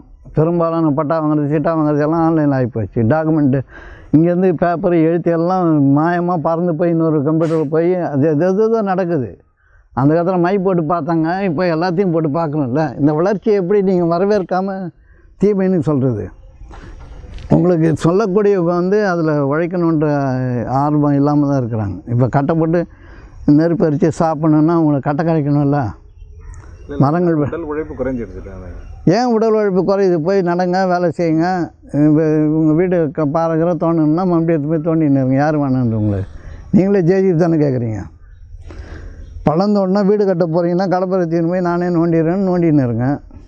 ஆஃபீஸ் வேலையை விட்டுட்டு, சம்பாதித்தை விட்டுட்டு, உடல் வலியை விட்டுட்டு ஏதாவது பண்ணணும். அது மட்டுத்தனமான பேச்சு தானே. உடல் வலி குறைஞ்சி போச்சுன்னா உங்களுக்கு யார் குறைக்க சொன்னது? எக்ஸசைஸ் வேண்டாங்க, நீங்கள் செய்ய தயாரே இல்லை. காலம் சுருக்கம் தேவை எல்லாம் வந்து நவீனமயமான பிறகு உழைக்கணுன்றதை வந்து உழைக்கணுன்ற அவசியம் எதுக்கு உங்களுக்கு வந்தது? வசதி வாய்ப்பு இல்லாமல்னால தானே. இப்போ தான் வசதி இருப்பெல்லாம் வருது, ஜேசிபி இருக்குது, எளிதாக போட்டுடுது. நீங்கள் நேர் சிந்தனைக்கு வரும்போது உங்களுடைய உடம்பை உழைக்கணும்னு அவசியம் கிடையாது. நேரான சிந்தனை தானே முக்கியம், நேர்வழி தானே முக்கியம், நல்லது தானே முக்கியம், நல்ல நினப்பு தானே முக்கியம். நானும் கடப்பறது குத்தியே தீருவேன் அப்படின்னா நீ குத்திட்டு தெரியல, உங்களை யாரும் தடுக்கலை. உடல் உழைப்பு கம்மியாச்சுன்னா உழைக்க தயாராக இல்லாமல் முதல்ல நீங்களே தயாராக கிடையாது. மாடியில் 4 வாட்டி ஏறி இறங்கினாலே முடியாது, லிஃப்ட்டு கேட்குது. இப்போ வெளிநாட்டிலலாம் 30 அடுக்கு 40 அடுக்கு மாடி இருக்குது, அதில் ஏறுவீங்களோ? லிஃப்ட்டில் தான் போகணும். பஸ்ஸு போகிறது அரசாங்க பஸ்ஸு இருக்குது, தனியார் பஸ் இருக்குது. நீங்கள் எதை ப்ரிஃபரன்ஸ் எது உங்களுக்கு? தனியார் பஸ். ஏன்னா சொகுசாக மிதுக்காக போயிடலாம், ஏசி பஸ்ஸில் போயிடலாம். குளிர்னாலும் இதாக இருந்தாலும் ஏறி படுத்துக்கணும் போக ஆரம்பிச்சாச்சு. இப்போது நாங்கள் போன காலத்துலலாம் நடந்து போனோம். இது ஏறி உட்காந்து ஏசி பஸ்ஸில் மாடிக்கு போக முடியாது. சரி, அம்மாட்ட போ. அப்போ வந்து வசதி வாய்ப்பை நம்ம தேடிட்டு இருக்கிற நிலையிலே அது எதிர்க்கவும் கூடாது. அது தப்புன்னு நம்ம எப்படி சொல்கிறோம்? தீமைகள் இருக்காத படைப்பு எந்த படைப்புங்க இருக்குது? நன்மையும் தீமையும் வந்து சொல்லக்கூடாது. நெகட்டிவ் அண்ட் பாசிட்டிவ், எதிர் சக்தி நேர் சக்தி ரெண்டும் இணையும் பொழுது இயக்கம் ஏற்படுகிறது, அவ்வளோதான். இப்போ நற்பண்புகள் வளருங்கன்னு உங்களை யாராவது சொல்லாமல் இருக்காங்க? உழைப்பால் உயர்தல் என்பது நேர்பண்புகள் நற்பண்புகளால் உயர்தல் தான். நீங்கள் வந்து மண்வெட்டி தூக்கிட்டு போய் கடப்பாறை தூக்கிட்டு போய் வளர்ச்சி என்றைக்கு முன்னேறது? ஒரு அளவுக்கு கூலி கொடுப்பாங்க. அப்படி உழைக்கிறது உழைப்பில்லை. நேர் நினைப்பால், நல்ல நினைப்பால் உழைக்கணும், நல்ல நினைப்பால் வாழணும். எதை செய்யணுமோ அதை செய்யணும், எது செய்யக்கூடாதோ அதை செய்யக்கூடாது. எங்கே பணியணுமோ அங்கே பணிஞ்சு நடக்கணும். இதெல்லாம் வந்து இந்த மாதிரி வாழ்க்கை வழிமுறைகளை புரிஞ்சிக்காமல் நம்முடைய பாதை வந்து விஞ்ஞான வளர்ச்சி இவ்வளோ பெருமிதமாக ஆயிடுச்சுன்னு இப்போ வானமரம் குப்பை போட்டு வச்சுருக்கான், இயற்கை சுரண்டுறாங்கன்றாங்க. தேவைக்கு இப்போ உங்களுக்கு வீடு கட்டணும்னு சொன்னால் மணல் தேவைப்படுது. அரசாங்கம் அதுக்கு என்ன சொல்லுது? மண் அள்ளிக்கோ, மலையை உடைச்சி தூள் அள்ளிக்கோன்னு சொல்லுது. நீங்களாம் இந்த களிமண்ணில் கட்டி வீடு வாழ்க்கை தயாராக இல்லை. நீங்கள் இயற்கை அழிக்கிறானாங்கன்னா மனிதர்கள் வந்து அதிகம் வந்து தேவைப்படும் போது என்ன தான் பண்ணுறது? இப்போ ஏசியெல்லாம் யாரும் தூங்க முடியல, வெயில் வந்துருச்சுன்னு. அந்த காலத்தில் வேகாத வெயில் நடந்து போனாங்க, உழைச்சாங்க, அந்த ஆற்றிலேருந்து வலி இருந்தது. ஏசியை கண்டுபிடிச்சாங்க, சுலபமாக்குச்சு வாழ்க்கை. அதுவே துன்பத்தையும் கொண்டு வருது. நம்ம ஒன்றும் பண்ண முடியாது. நான் இருக்கிறதுல வந்து நல்லது நினச்சி நல்லது செய்து பகிர்ந்து கொடுத்துட்டு தான் போகலாம். இல்லைன்னா அதற்குண்டான நியாயமான வழியில் இதை எப்படி தீர்க்கின்ற வழிமுறைகளை நீங்கள் ஆய்ந்திருந்து கண்டுபிடிக்கணும். விஞ்ஞானிகள் கண்டுபிடிச்சி கொடுத்துட்டாங்கன்னா அது குற்றம் மட்டும் சொல்லக்கூடாது. நமக்கு குறையாக இருந்ததுன்னா அது எப்படி நேர்படுத்தலான்றது அறிவே நமக்கு இருந்ததுன்னா அதே நம்ம பதிவு செய்யலாம், தப்பு இல்லை. இப்போ அழிவு கருவிகள் நிறைய இருக்குது. இராணுவம், ஒவ்வொரு நாட்டுக்கும் இராணுவ செலவு ஏராளம் இருக்குது. பாதுகாப்பு, சிவிலைசேஷன், நாகரிகம் அடைந்த மக்கள் நாம் நாடுகளை பிரிச்சுக்கிட்டோம், கண்டங்களை பிரிச்சுக்கிட்டோம், வான்வெளியை பிரிச்சுக்கிட்டோம். இது வழியாக என்னோடய கேடு தான் வரணும், இது வழியாக நான் சொன்னால் தான் வரணும்னு போகிறதுலாம் சட்டத்திட்டங்கள் இருக்குது. உலகம் ஒன்றா இருந்தாலும் கூறுகளால் நாம் பிரிந்திருக்கிறோம், நாடுகளால் நாம் பிரிந்திருக்கிறோம், மொழிகளால், இனத்தால், பழக்க வழக்கத்தால், வழிபாடுகளால் எல்லாத்தையும் நம்ம பிரிஞ்சிருக்கிறோம். பிரிஞ்சிருந்தாலும் வாணிபம் முதற்கொண்ட எல்லா விஷயங்களும் ஒத்து போகிறோம். உலகம் ஒரு வாரம் நடந்து கொண்டே இருக்கிறது. இதில் நேர்பாதையை யார் அதனுடைய சிறப்பு உணர்ந்து கை கொள்கிறார்களோ அவர்களுக்காக நெல்லை கரைத்த நீர் வாய்க்கால் வழியோடி புல்லுக்கும் அங்கே பசியுமாம் தொல்லுலகில் நல்லார் ஒருவர் உளரையில் அவர் பொருட்டு எல்லோருக்கும் பெய்யும் மழை. அது மாதிரி எல்லோருக்கும் ஒரு நல்லமை இருந்துட்டால் கூட போதும் அந்த உலகம் வாழுன்னு இறைவாக்கு இருக்குது. ஏதேனும் ஒரு மனிதனுக்கு நன்மை செய்தால் நீங்கள் அகிலம் யாவற்றுக்கும் நன்மை செய்தது போல்னு சொல்கிறாங்க. நன்மையின் பாதை சிறக்க வாழ்வது வாழ்வு, இருப்பது ஏற்றமுடன் வாழ்வது வாழ்வு. குறைத்து பேசுவதோ அதை கேலி செய்வதோ அதனால் நம்மை குறைபாடுகளை காண்பதோ வாழ்வில் சேராது. இப்போ நீங்கள் எதையும் தவிர்த்துக்க முடியாது. இப்போ கொரோனா வந்தால் நீ இம்யூனைசேஷன் பண்ணியே ஆகணுன்றான், எப்படி தடுப்பீங்க? கொரோனா ஊசி போட்டால் ரொம்ப பேர் உடம்பு சரியில்லை போச்சுன்னு பதிவாகுது. போட்டவுடனே சொல்கிறான் அப்படிலாம் சைடு எஃபெக்ட் வரும்னு சொல்கிறான். சைடு எஃபெக்டை விட மோசமாக இருக்குது கொரோனா, அது உயிரை போக்கு நோய் அப்படின்னு சொல்லிட்டு சொல்கிறான். அது ஒரு நாடு பரப்பி விட்டுடுச்சுன்றான், ஒரு நாடு என்னென்னமோ செய்திகள் தான் சொல்கிறாங்க. அதில் வந்து முக்கியமாக ஓ பிளட்டு எவனுக்கு இருக்குதோ அவனுங்களுக்கெல்லாம் நோய் சீக்கிரம் வராதுன்னு ஒரு குறிப்பேர் வந்திருக்குது. O positive. மற்ற ஏ ப்ளஸ் இருக்கிறவங்களுக்குலாம் நோய் வரக்கூடாதுன்றாங்க. ஏதோ ஒரு காரணங்களை விஞ்ஞானிகள் சொல்லிட்டு தான் இருக்கிறாங்க. நேர்வழி சொல்லக்கூடிய நெறியாளர்களும் இருக்க தான் செய்கிறாங்க. நம்ம நேர்வழியை நோக்கி போகணும். இல்லை இந்த வாழ்க்கையை வாழ்வதற்காக பொருள்களின் பக்கமும் பொருள் பெருக்கத்தின் பக்கமும் நம்ம போயிட்டே இருக்கிற வரைக்கும் இதெல்லாம் நம்மளை துன்புறுத்தும். நம்ம அதிலேருந்து கொஞ்சம் கொஞ்சமாக விலகி நேர்பாதை செல்லும் போது உலகம் பெருசாக தேவைப்படாது, நோய் நொடி நம்மளை தாக்காது, இந்த வாழ்வு லேசாக காட்டப்படும். அதனுடைய உயர்வு தன்மையை நம்ம எல்லோருக்கும் சொல்லிக் கொடுக்கலாம் இல்லையா? அப்படி புரிஞ்சுங்க. இப்போ கேள்விகள் தாறுமாறாக இருக்குது. அசைவம் நீங்கள் அது பெரிய கிளாஸ்ன்னு சொல்லிட்டீங்க, அதனால் அந்த இடத்துக்கு அசைவம் சைவம் எல்லாம்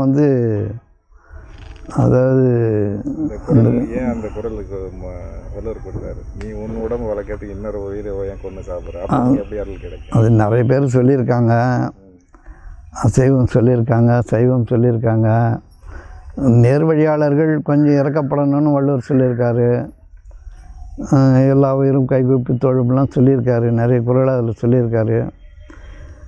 சைவம் பிடிக்கல, அவர் சாப்பிடல, இதெல்லாம் நேர்வழின்னு சொல்கிறாரு. நம்பி எடுத்துக்கிட்டிங்கன்னா நீங்கள் சரி அந்த பாதையில் போங்க. இல்லை மட்டன் சாப்பிடாமல் இருக்க முடியாதுன்னா சாப்பிடுங்க. எல்லாத்தையும் தீர்ப்பளிக்கிறான் கடவுள் தான். இப்போ உலகம் முழுதும் சாப்பிட்றாங்க. இந்த பக்கம் யோக மக்கள், யோகிகள், நல்வழி சொல்கிறவங்க சாப்பிடாமே இருக்கிறாங்க, சாப்பிட்றவங்களும் இருக்கிறாங்க. யார் போய் சாப்பிட்டதுனால நிறைய பேசுகிறாங்க, நிறைய விஷயங்கள் சொல்கிறாங்க. ஆடு மாடெல்லாம் சைவம் தான் சாப்பிடுது, புலியெல்லாம் அசைவம் தான் சாப்பிடுது. படைப்புகளே மாறி மாறி தான் இருக்குது. மனித இனத்துக்கு அப்புறம் கார்னிவோர்ஸ் இருக்குது, இழிந்ததை அழிவுப்படந்து சாப்பிட்றதெல்லாம் இருக்குதுன்னு சொல்கிறாங்க. உணவு யார் யாருக்கு எப்படி எப்படி பிடிக்குதோ அவங்க எடுத்துக்கிட்டு தான் இருக்கிறாங்க. படிச்சுட்டு இருக்கிற நிலையிலேயே திருக்குறளை போற்றி போழ்கிற பெருமக்கள் கூட கறி சாப்பிட்றவங்கள தான் இருக்காங்க. இப்போ நிறைய பேர் திருக்குறளை இப்போ வச்சுருக்கவங்க போற்றி போழ்கிற மக்கள் கறி சாப்பிட்றாங்க. எனக்கு அதில் ஏற்புடையது இல்லைன்னு சொல்லுவாங்க. இப்போ சுபவீரபாண்டியன் சொல்லுவார், திருக்குறள் சுபவீரபாண்டியன் சுபவி சொல்லுவார். ஆமாம், அவர் பேச்சில் கூட சொல்லுவார், புலால் உண்ணக்கூடாதுன்னு இருந்தாலும் அது கொஞ்சம் ஆராய்ச்சி பண்ண வேண்டியதுதான் சொல்லுவார். நிறைய விஷயங்கள் அதில் இருக்குது. மக்களுடைய விருப்பத்தில் ஒரு நேர்வழி சொல்லியிருக்காங்க. முடிஞ்சால் கடைப்பிடிங்க, இல்லை பிடிச்சா சாப்பிட்டு போங்க. தீர்ப்பளிக்க இறைவன் போதுமானன்னு இறைவன் மீது பொறுப்பேற்படுத்துங்க. அந்த குறள் சொல்லுங்கள். நூல் பெருக்க பிரிதோன் உண்பான் எங்கனமாலும் அருள் சொல்கிறாங்க. அப்படி சொல்கிறாரு. உங்களுக்கு பிடிக்குதா? என்ன பண்ணுறது? சமச்சீர் உணவு சக்தி வேணும் அப்படின்னு பழக்கத்தை நம்ம அப்பா அம்மா சாப்பிட்டாங்க, நம்ம சின்ன வயசாக தான் போட்டாங்க. அது நம்ம ஆமாம், நிறைய பேர் நிறைய கருத்துக்கள் பேசுகிறாங்க. இப்போ வெள்ளைக்காரங்க வந்து வெளிநாட்டுக்காரங்கெல்லாம் நிறைய சாப்பிட்றவங்க தான். அவங்க தான் பெரும் கண்டுபிடிப்புகளை கண்டுபிடிச்சிருக்காங்க. சாப்பிடாதவங்க என்ன கண்டுபிடிச்சிங்கன்னு கேட்குறாங்க. சாப்பிடாதவங்க சொல்கிறாங்க நாங்கள் மெய்ஞானத்தை கண்டுபிடிச்சிருக்கோம். அவங்க விஞ்ஞானத்தை கண்டுபிடிச்சிருக்காங்க. அவங்களுடைய விஞ்ஞானம் பொருள் சார்ந்தது, எங்களுடைய மெய்ஞானம் அருள் சார்ந்ததுன்னு சொல்கிறாங்க. அப்போ இந்த வந்து பிணங்குதல், இந்த முரண்பாடுகள் இருக்கத்தான் செய்யும். இந்த ஐரணி எப்பவுமே இருக்கத்தான் செய்யும். அதனால் வந்து இதை வந்து மக்களுடைய பொது பிரச்சனையில் தலையிடவும் முடியாது. சரி விட, யோக மார்க்கம் நல்லதாக இருக்குதா, வேண்டாமா, மீட்டு வேண்டாமா, ரைட் விடு. அவங்களுக்கு விஞ்ஞான மார்க்கம் நல்லா இருக்குது, உணவு பிடிக்குது, சாப்பிட்றாங்க. இப்போ நான் எதுவும் எனக்கு வந்து சாப்பிட்றதில்ல, ஆனால் நான் என்ன நல்லா செய்வேன். நான் எதுவும் சாப்பிட்றதில்ல. அது ஏற்புடையதுன்றதை விட எனக்கு ஆகலைன்னு நான் விட்டுட்டேன், அவ்வளோதான். இப்போ அந்த அவங்க சார்ந்தவங்களே இப்போ துஷ்யந்த் சீதர் சொல்லுவார். துஷ்யந்த் சீதர்னு ஒருத்தர் இருக்கார்ல, அவர் சொல்லுவார், யாருடைய தட்டில் என்ன உணவு வரும்னு நீ தீர்மானிக்காதுன்னு அவரே சொல்கிறாரு. அதை நீ தீர்மானிக்காத, அதெல்லாம் நம்ம சொல்லக்கூடாது. எப்படி தான் அவங்க சாப்பிட்றாங்களோ நீ சொல்லாத. அப்புறம் அவன் வெறும் நீ எப்படி சாப்பிட்ற, இந்த காயங்கறியும் சாப்பிட்றான் அவன் கேட்பான். அதனால் உணவு பொறுத்த வரைக்கும் அசைவமான அவங்களுக்கு எது பிடிக்குதோ சாப்பிடுங்க. சாப்பிடாதவங்க வந்து ஞான மக்களாக ஆகிறாங்கன்னா ஆகட்டும், சாப்பிட்றவங்களும் ஞான மக்களாக ஆகிறாங்க ஆகட்டும். அது இறைவனுடைய ஏற்பாட்டில் இருக்குது. இதை பற்றி நம்ம ஒன்றும் கருத்து சொல்கிறதுக்கு இல்லை. இது நியாயம், இது தப்புன்னு எப்படி சொல்ல முடியும்? உங்கள் சோத்தை தப்புன்னு நான் எப்படி சொல்ல முடியும்? நானும் சோறு கொடுக்குறவங்களுக்கு உங்கள் உழைப்பில் உங்களுக்கு பிடிக்காது, நீங்கள் எடுத்து சாப்பிட்றீங்க.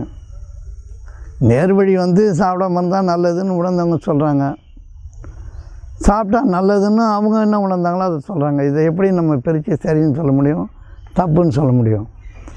மக்கள் எதை விரும்புகிறாங்களோ மக்கள் தீர்ப்பே மகேசன் தீர்ப்பு. அப்படி தான் எடுத்துக்க முடியும்.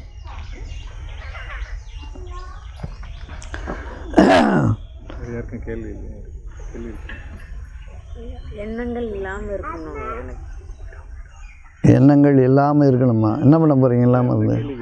ஏதோ எண்ணங்களை ஆறு போல் விட உணரும், அப்படி இருந்தால் துன்பங்கள் இல்லை அப்படின்னு சொல்கிறாங்க. அதுக்கு சாத்தியமா? எண்ணங்களை ஆறு போல் ஓட விட முடியுமா? நீங்கள் ஓட வரீங்க, அதான் ஓடின்னு இருக்குது. ஓடிக்கிட்டே இருக்கு. இல்லை, அது நிற்க வச்சு நம்ம யோசிச்சுட்டு இருக்குல்ல, அது எனக்கு கவலை துன்பமாக இருக்குது. ஆறு போல் ஓட விடணுன்னா பல ஆறு தண்ணி இல்லாமல் இருக்குது. அப்போ ஆறு தண்ணி இல்லாமல் இந்த எண்ணம் இல்லாமல் இருக்குன்னு அர்த்தமா?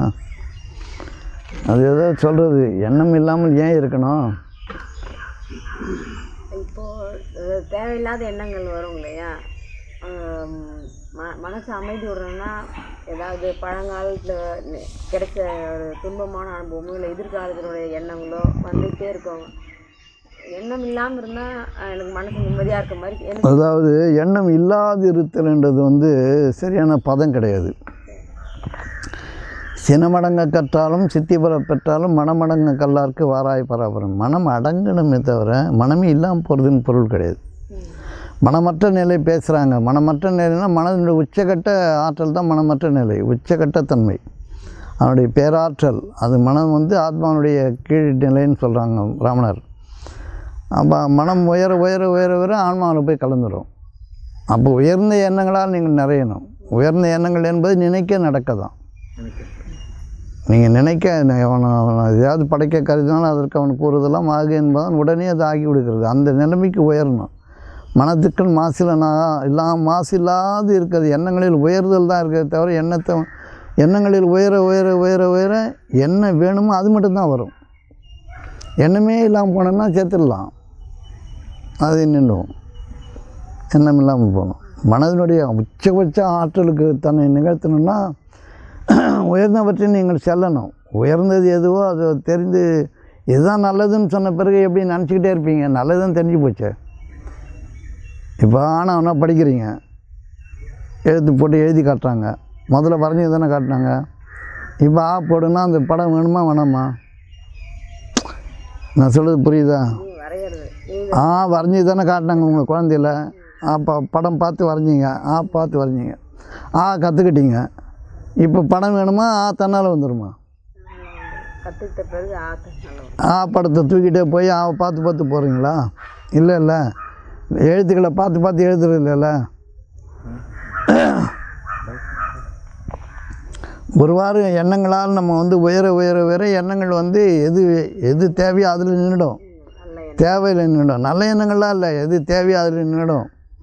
அதை நீங்கள் வந்து நினச்சி செய்யணும்னு அவசியம் கிடையாது, அது தானாகவே ஆகிவிடுகிறது. உங்களுடைய தேவைகள் தானாக பூர்த்தி ஆகிறது. சரியா? உயர்ந்த ஸ்தானத்துக்கு உயர்ந்த எண்ணங்கள் எல்லாம் நீங்கள் போகணும். மனமற்ற நிலை அப்படின்னு சொன்னால் மனம் வந்து ஓடும் தன்மை உடையது. அது ஒடுக்கி நிற்க வைக்கிறது தான், அடக்கி நிற்க வைக்கிறது தான், ஓடாமல் தடுத்தல் தான். ஒரு எண்ணம் இருந்துக்கிட்டே இருக்கும். அந்த எண்ணத்தையும் கடந்து இறைவன்ன்றதில் கலக்கும் பொழுது, இப்போது கடலில் மழை விழுதுன்னா கிட்ட வர வரைக்கும் மழை தான், அது மழை துளி தான். கடலில் விழுந்தோன்னு கடல் ஆகிடும், மழைக்கான அடையாளம் போயிடும். ஆகவே உங்களுக்கான ஒரு அடையாளம் இருக்கிற வரைக்கும் எண்ணங்கள் இருக்கிறீங்க. இறை சாநியத்தில் கலந்துட்டிங்கன்னா அடையாளம் இல்லாமல் போயிடும். ஆகவே எண்ணங்களினுடைய சாயல் உங்களுக்கு விருப்பு இருக்கிற வரைக்கும் எண்ணங்கள் இருக்கும். விருப்பு கடந்த நிலையில் எது நடக்கணுமோ அது மட்டும் இருக்கும். அது மனம் அடங்கக்கலாக இருக்குன்னு தான் சொன்னாங்க. மனம் அடங்கணும், உங்கள் இஷ்டத்துக்கு ஆடக்கூடாது. அதுக்கு என்ன யுக்தி என்ன இருக்குது? யுக்தி இருக்குது. யுக்தி என்னது சாதாரணமாக இருக்குது. அதுக்கு என்ன ஃபார்முலா, என்ன எப்படி என்ன செய்யணும்? நான் சாதாரண விஷயந்தான். சாப்பாடு கொடுன்றீங்க, உப்பு கொஞ்சம் அதிகமாகிடுச்சு அப்படின்னீங்கன்னா உங்களுக்கு போச்சு. என்ன உப்பை போட்டு தொலைச்சிருக்கிற கருமம், என்ன சமையல் பண்ணியிருக்கிற, அறிவுன்னு ஒன்று இருக்குதா இல்லையான்னு கேட்டிங்கன்னா நீங்கள் ஒழிஞ்சிட்டிங்கன்னு அர்த்தம். உப்பு கொஞ்சம் அதிகமாகிடுச்சுப்பா, கொஞ்சம் தண்ணியிலையும் கலந்து சுடுதண்ணி போட்டு சரி பண்ணிடலாம் அப்படின்போது எண்ணங்கள் அடங்குது. எண்ணங்களை ஆறு போல் பாய விட்டால் தாறுமாறாக பேச்சு வரும். சூழ்நிலை தெரிஞ்சிடுச்சு. இப்போ இது எவ்வாறு குறைப்பது என்பதை அறிவோடு கற்றுக்கணுமா, இல்லை அதை செய்தவங்கள தூண்டாடலாமா? வாய்ப்பு தானே, இதுலேருந்து ஆரம்பிக்கலாம்ல. அப்புறம் ஆஃபீஸ் போகிற நேரத்தில் சாவி எங்கேயா வச்சுட்டு ஊரே தேடிக்கிட்டு எங்கே வச்சேன் நீ பார்த்தியா நான் பார்த்தியான்னா கவனம் இல்லாத வாழ்க்கை. ப்ரைவசின்னு பேர். ஒரு கத்தி எடுத்து காய் வெட்டிட்டு அந்த கத்தியை எங்கே வைக்கணுமோ அந்த டப்பாவில் வச்சிடணும், அந்த ஸ்டாண்டில் மாட்டிடணும், கழுவி மாட்டிடணும். அப்புறம் கத்தி வெட்டிட்டு அது எங்கேயா தூக்கி போட்டு கத்தி காணும் வீடே கலவரம் பண்ணால், துணியை துவைச்சி எங்கேயாவது காய போட்டு எங்கேயாவது சொறி வச்சுட்டு அதை தேடி எடுக்கிறதுக்குள்ளே இப்போ சண்டையில் எங்கேருந்து வருது? ஒழுக்கம் ஓம்புதலில் தவறும்பொழுது வருது. எது ஒழுக்கம், எது இப்படி செய்யணும் என்பதை அறிந்து செய்யணும். அந்த அறிவு தெளிவு தான் மனம் அடங்குவதற்கான வழிமுறை. வீடு சுத்தமாக இருந்தால் இப்போ அழுக்காக இருந்தால் பெருக்கணும், குப்பையும் குழம்பு வந்தால் பெருக்கணும். ஏன் நீங்கள் பெருக்கலை அப்படின்னு கேட்கும்போது தான் கலவரம் வருது. ஏன்னா பெருக்கலான்னு தெரியுது, நீங்கள் பெருக்க வேண்டியதானே. எந்த பொருளை எவ்வாறு கையாள்வது, மெட்டீரியல் மேனேஜ்மெண்ட் எவ்வாறு கையாள்வது, பொருட்களை எவ்வாறு கையாள்வது, மனிதர்களை எவ்வாறு கையாள்வது, மிருகங்களை எவ்வாறு கையாள்வது, மனிதனை எவ்வாறு கையாள்வது, சுற்றுப்புறங்களை, சூழ்நிலைகளை, தக்கவைகளை தகாதவைகளை எவ்வாறு கையாளுவது, தட் ஆட்டிடியூட், அந்த திறன், அது மனதை சீரான பாதையில் செலுத்தும். சரியா? நேர்பட சிந்தித்தல். இதுக்கு என்ன யுக்தி தேவைப்படுது? நம்ம தான் முரண்படுறோமே.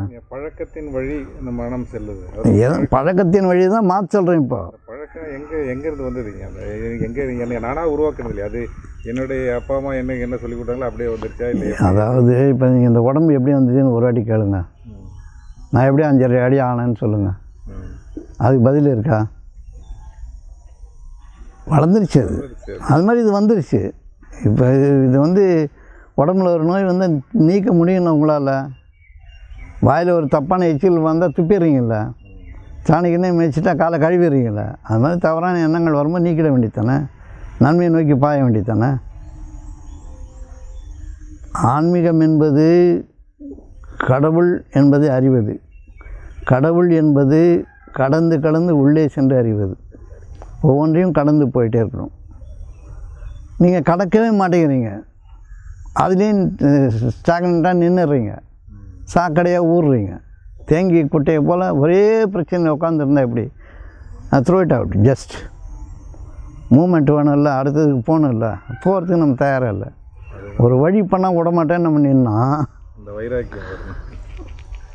அந்த ஒரு வழி பண்ணுறதுக்குள்ளே உங்களை ஒரு வழி பண்ணிவிடும் வாழ்க்கை.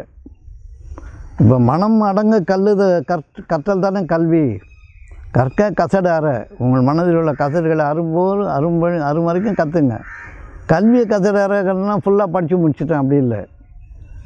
உங்கள் மனம் ஏற்புத்தன்மை இருக்கும் வரை ஒரு தடவை இன்புட் கொடுத்தா அது கடைசி வரைக்கும் இருக்கிற மாதிரி கல்வியை கசடு இல்லாமல் கற்றுக்கணும். நீங்கள் கசடுடைய மனதோடு இருந்துக்கிட்டு கல்வி கற்றுக்கிட்டீங்கன்னா கல்வி கசடாயிடும். புரியுதா? இப்போ வாழ்க்கை நமக்கு எல்லோருக்கும் வழியாக வந்திருக்குது. எல்லாருக்கும் ஒரு வாழ்க்கை இருக்குது.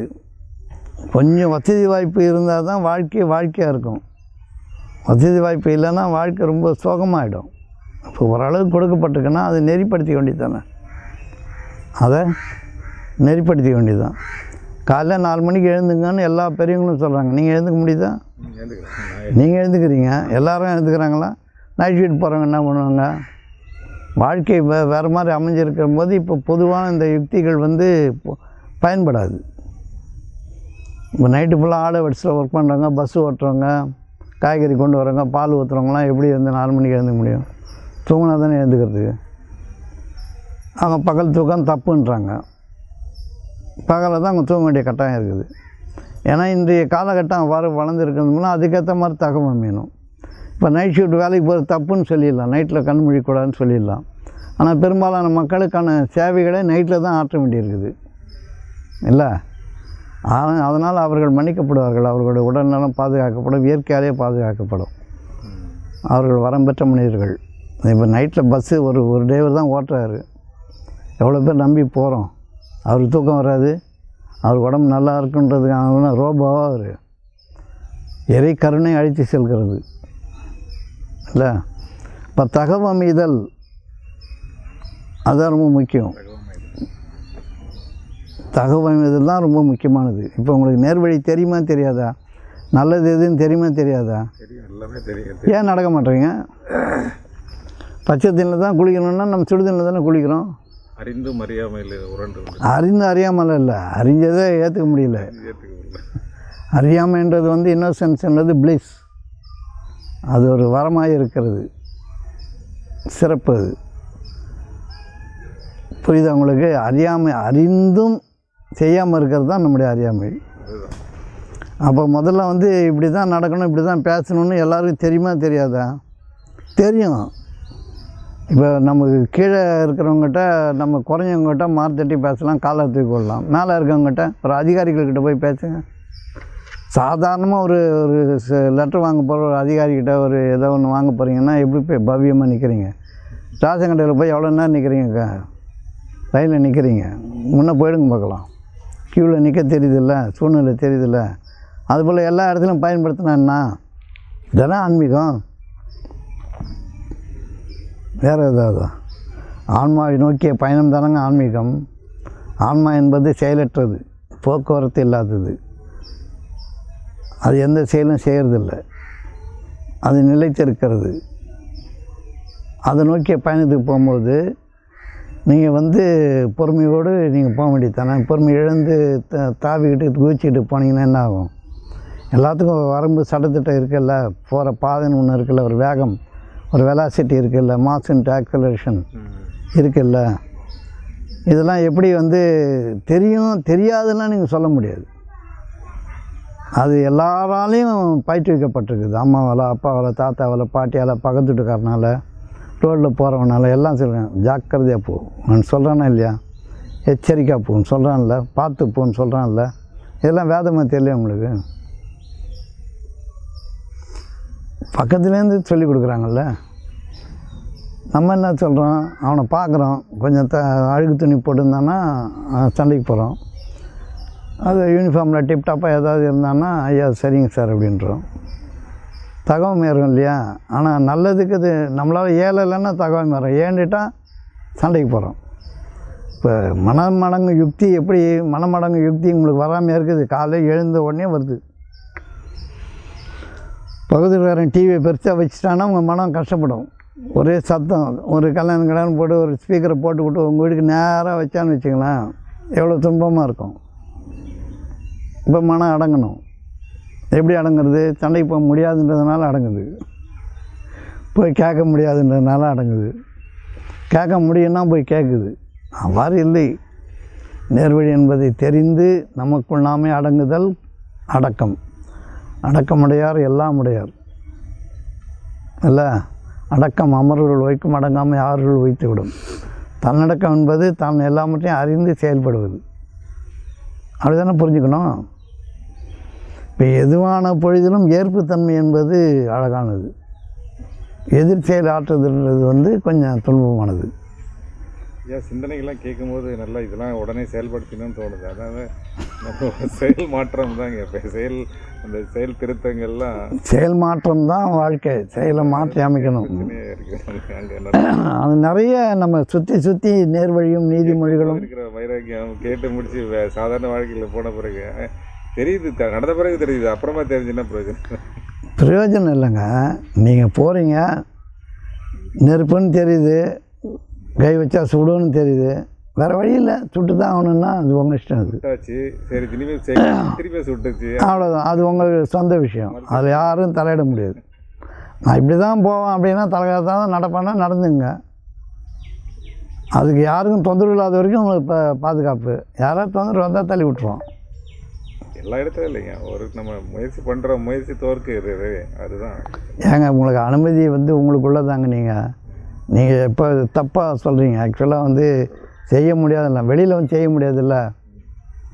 நீங்கள் வீட்டுக்குள்ளே போகிற சத்தத்தை வெளியில் போட முடியாதில்ல.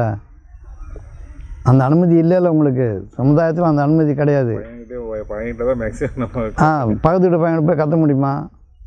கத்த முடியாதுல்ல. எங்கு உரிமை இருக்கிறோ செல்லிடத்தை காப்பான் சின்னங்காப்பான், நல்லிடத்தை காக்கினன் காவாக்கல் என். நீ காத்துக்காம போ. அடி விழும் பயந்து தான் ஒழுங்காக இருக்கிறது. அது திரும்ப வீட்டுக்குள்ளே செய்ய முடியல, திரும்பி நான் அப்படியே தப்பையை செய்கிறேன்னா அது உங்களுடைய அது ரொம்ப சிறப்பத்தனம், உங்களுடைய முட்டாள்தனம். தேவையில்ல போய் முட்டுறீங்க, முட்டுற ஆளாக மாறி போகிறீங்க, முட்டி மோதிங்க. அது உங்கள் சொந்த விஷயம், வீட்டுக்குள்ளே பண்ணிக்கலாம். வெளில பண்ண முடியுமா? உங்கள் சிவரை தாண்டிங்கன்னா பொது உலகம் ஆரம்பிச்சிருது. தனி உலகமே வீட்டுக்குள்ளேயும் ஆரம்பிக்குது. உங்கள் வீட்டுக்குள்ளே சண்டை போட்டு இருந்தீங்கன்னா அது பொது உலகம் கிடையாது, தனி உலகம் கிடையாது. எங்கள் வீட்டுக்குள்ளே நாங்கள் சண்டை போடுறோன்னு சொல்ல முடியாது. பக்கத்துக்கிறவங்க உள்ளே வந்துடுவோம். என்னத்துக்கு சும்மா கத்தியும் கிடக்குறேன்னு. இப்போது பொண்டாட்டி போட்டு அடிக்கிறான்னா என்னை பார்த்து சும்மா இருப்பானா? ஏதோ கலவரம் நடந்தால் என்ன ஏதுன்னு உள்ள நுழைஞ்சிட்றாங்கல்ல. இப்போ தனி உலகம் பொது உலகன்றது கூட இல்லை. பொது உலகம் அது பொதுவாக இருக்கும். தனி உலகமும் பொது உலகத்தில் சேர்ந்துடும் சில நேரங்களில். உங்களுடைய நடவடிக்கை தப்பாகும்போது தனி உலகம் பொது உலகமாக ஆகிடும். கேள்வி கேட்பாங்க, ஏன் அப்படி நடக்க? பொது அமைதிக்கு பங்கம் விளைவித்தாய் அப்படின்னு சொல்லிடுறாங்கல்ல. அப்புறம் திருந்த முடியலன்றது பம்மாத்து தானே. அதை போல் ஒரு பொய் இல்லைல்ல. இப்போ பொய் பேசி தெரியும் ஒவ்வொருவனுக்கும் கேடுதான். இதெல்லாம் நம்ம சொல்கிறதுலாம் என் கோவம் வருது, என்னால் அடக்கவே முடியல, எனக்கு ஆத்திரம் தாங்கலைன்றான். ஏன் தாங்கலை? தான் அப்படி தள்ளி போய் நின்று சொல்லிப்பார். பலார்னு விழுந்துடாண்டி. ஏதோ கேட்குறவன் கேனைன்றதுனால நம்ம வீட்டில் இருக்கிறவங்க கேட்டுக்கிறாங்க. சொன்னால் சத்தம் போட்டால் ரைட் இந்த ஆள் இல்லைன்னா சோறு கிடைக்காதுன்றாங்க. அதனால் அப்படி அதிகார துஷ்பிரயோகம். இதே அவங்களும் வலிவாக இருந்தாங்கன்னா நம்ம என்னாங்கன்னா முடிஞ்சு போச்சு. இல்லாமையும் இருக்க முடியாது, இருந்தும் துன்பமாக இருக்குது. ரெண்டு கட்டானால இருதலை கொள்ளி எறும்பாயிடும் இல்லை. அப்போ இதெல்லாம் முடியலைங்க, என்னால் கட்டுப்படுத்தி முடியலன்னு சொல்கிறதெல்லாம் பம்மாத்து தானே. சோறு இருக்கிறதுனால அதெல்லாம் பேசுகிறோம். அப்படியே சோறு இல்லாதவனும் பேசுகிறான். அதாவது நம்முடைய மனம் அடங்கலைன்னா அடைக்கிடுவாங்க, அது நல்லா தெரியும். உங்கள் மனம் அடங்காது நீங்கள் தனியாக வச்சுக்கிற வரைக்கும் பிரச்சனை இல்லை. பொது வெளிக்கு வந்தீங்கன்னா பிரச்சனை ஆரம்பிச்சிடும். யாரையுமே ஊற்று பார்க்க முடியாது, தெரியும்ல. சும்மா யாரையும் உத்து பாருங்களேன், சனைக்கு வந்துடும். எட்டி எதிர்விட்ட எடியே பார்த்துட்டு இருந்தீங்கன்னா என்னடா அப்படின்னு கேட்டுருவான். பார்வையும் அடக்கப்படணும். புலங்கள் பொறிகள் அடக்கமாக இருக்கிற வரைக்கும் வாழ்க்கை. உங்களுக்கு அப்படிலாம் சுதந்திரம் ஒன்றும் இல்லை. உலகத்தில் இருக்கும்போது பணிஞ்சு கட்டுப்பட்டு தான் வாழணும். எது வரம்போ அந்த வரம்புகளை அடங்கணும். அடங்கவே முடியலன்னு சொல்கிறது எப்படி? என் கோபத்தை என்னால் அடக்கவே முடியலன்றது எவ்வளோ பெரிய பொய். தன்னைத்தான் காக்கின் சினங்காக்க காவாக்கால் தன்னையே கொல்லும் சினம். யாகாவராயினும் நாகாக்க காவாக்கால் சோகாப்பர் சொல்லிழுக்கப்பட்டு. இதெல்லாம் நம்ம கூடவே இருக்குதா இல்லையா? யா காவாரான்னு எதை காக்கலைன்னாலும் பரவாயில்ல, நாவை காத்துக்கோ சொல்லிட்டாங்க. நாவை காத்துக்கிறது கூட ரொம்ப தன் அழிவை தேடிக்கிறவன் தான் நாக்கை வெளியே விடுவான். சுய அறிவு உள்ளவன் இடத்துக்கு தகுந்த மாதிரி பேசிடுவான். இப்போ ஒரு போலீஸ் ஆஃபீஸர் வரானா இஷ்டத்துக்கு பேச முடியுமா? ஒரு ஊர் தலைவர் வரானா இஷ்டத்துக்கு பேச முடியுமா? அதே உங்கள் சொந்தக்காரங்க பிடிக்காத வந்தான்னா 2 வார்த்தை, அதை விட அதிகமான வந்தாங்கன்னா அப்படியே பம்புறது. இந்த லாஜிக்கெலாம் நமக்கு தெரியாமல் நடக்குது. தெரியுமா தெரியாது உங்களுக்கு? வலுவான சொந்தக்காரன் வந்தாலும் எவ்வளோ துன்பம் உங்களுக்கு கஷ்டம் கொடுத்துருந்தாலும் சரி ரைட்டு பரவாயில்லன்றீங்க. அது தலை காஞ்ச வந்தாங்கன்னா ஏறி மிதிக்கிறது. எப்படி இதெல்லாம்? இது மாதிரி பித்தலாட்டம் எங்கேயுமே கிடையாது. தன் வலிவு அறிந்தவன் அடங்கணும் இல்லையா? தன்னால் முடியணும் போது தான் அடங்கணும். முடியாதுன்னும் போது நீ அடங்கி இருக்க தவிர வழி இல்லை. முடியும் என்பது போது அடங்கணும், முடியலன்னா நீ அடங்கி ஆகணும், வேறு வழி கிடையாது. இப்போ நீங்கள் சொல்லுங்கள், எது தப்பு எது நல்லதுன்னு. பொய்யும் பித்தலாட்டம் நம்மக்கிட்ட தான் இருக்குது. இப்போ சுதந்திரம் என்பதை ஒருத்தர் சொன்னார், கைத்தடி வீசி செல்வது ஒன்று சுதந்திரம், அடுத்தவன் கண்ணில் படாது இருக்கும் வரை அப்படின்னு சொன்னார்ல. கைத்தடி வீசிக்கோ, இன்னொருத்தன் கண் இப்போ எனக்கு பட்டுடுமோன்னு பயந்தால் கூட அடிப்பான், கழுத்துக்கு அடிப்பான். கைத்தடியெல்லாம் வீசிட்டு போக முடியாது. அதுக்குன்னு ஒரு வரம்பு இருக்குது, எல்லை இருக்குது. அந்த எல்லைக்குள் தான் வாழணும் வாழ்க்கை. இப்போ உயர்ந்த எண்ணங்கள் வருதோ இல்லையோ, தாழ்வான எண்ணங்களை நீங்கள் செலவு பண்ணவே முடியாது. செலவு பண்ணிங்கன்னா சமூக விரோதிகள் குற்றவாளிகள் உள்ள போய் நிற்க வேண்டியது தான். புரியுதானே? அப்புறம் என்ன, நீங்கள் ஒரு கேள்வி கூட கேட்கல இன்றைக்கி.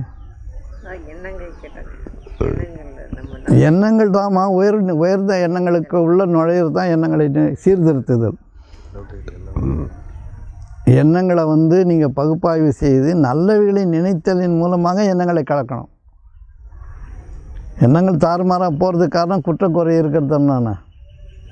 யார் மேலாவது குற்றம் குறை, தேவையில்லாத பேச்சு, பிறன் பொருள் அபகரித்தல், அடைகள் மயங்குதல், இதெல்லாம் இருக்கும்போது எண்ணங்கள் தாறுமாறாக தான் போகும்.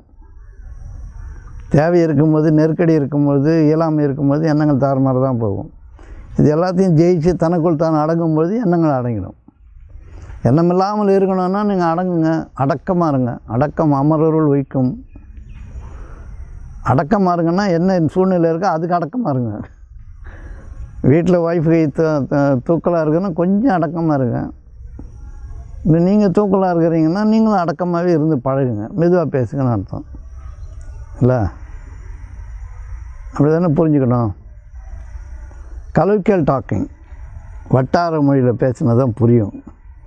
இலக்கியமாக பேசுகிறதும் ஒருத்தவங்க பேசுவாங்க. நம்ம சாதாரண பேசி புரிஞ்சாலே பத்தாதா?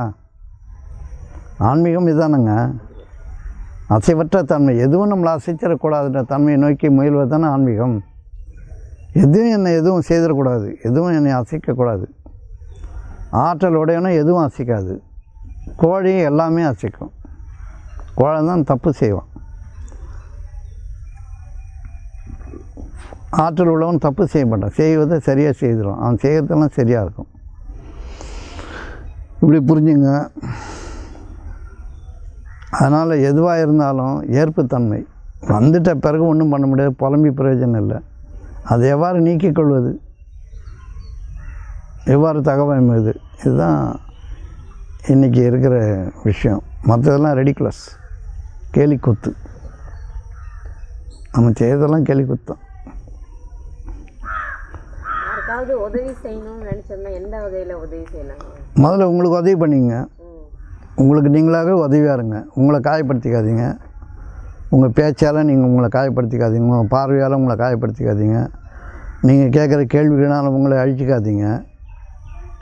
உங்களுக்கு உதவியாக நீங்கள் இருங்க. அதுவே பிறகு பெரிய உதவி. அதுவே பெரிய உதவி. அதுக்கப்புறம் நீங்கள் உங்களை பாதுகாத்துக்கிட்டிங்கன்னா நீங்கள் யாருக்கு என்ன செய்யணும்னு தானாக புரியும். அறம் செய்ய விரும்பு, செய்வதையெல்லாம் அறமாக இருக்க வேண்டுமே என்று நீ விரும்பு. நான் செய்வதெல்லாம் அறமாகவே இருக்கணும் அப்படின்னு விரும்பலாம்ல. நல்லதாகவே இருக்கணும்னு விரும்புகிற தப்பு இல்லைல்ல. எல்லா ஆன்மீக கருத்துக்களையும் நீங்கள் திருப்பி மறுபரிசீலனை செய்து பாருங்கள். அறமாகவே இருக்க வேண்டும் என்பதை விரும்பு. அறம் செய்ய விரும்புனா அறம் செய்கிறதுக்கு விரும்புன்னு கூட எடுத்துக்கலாம். இல்லை நான் செய்கிறதுனா நல்லதாக இருக்கணும்னு விரும்பலாம்.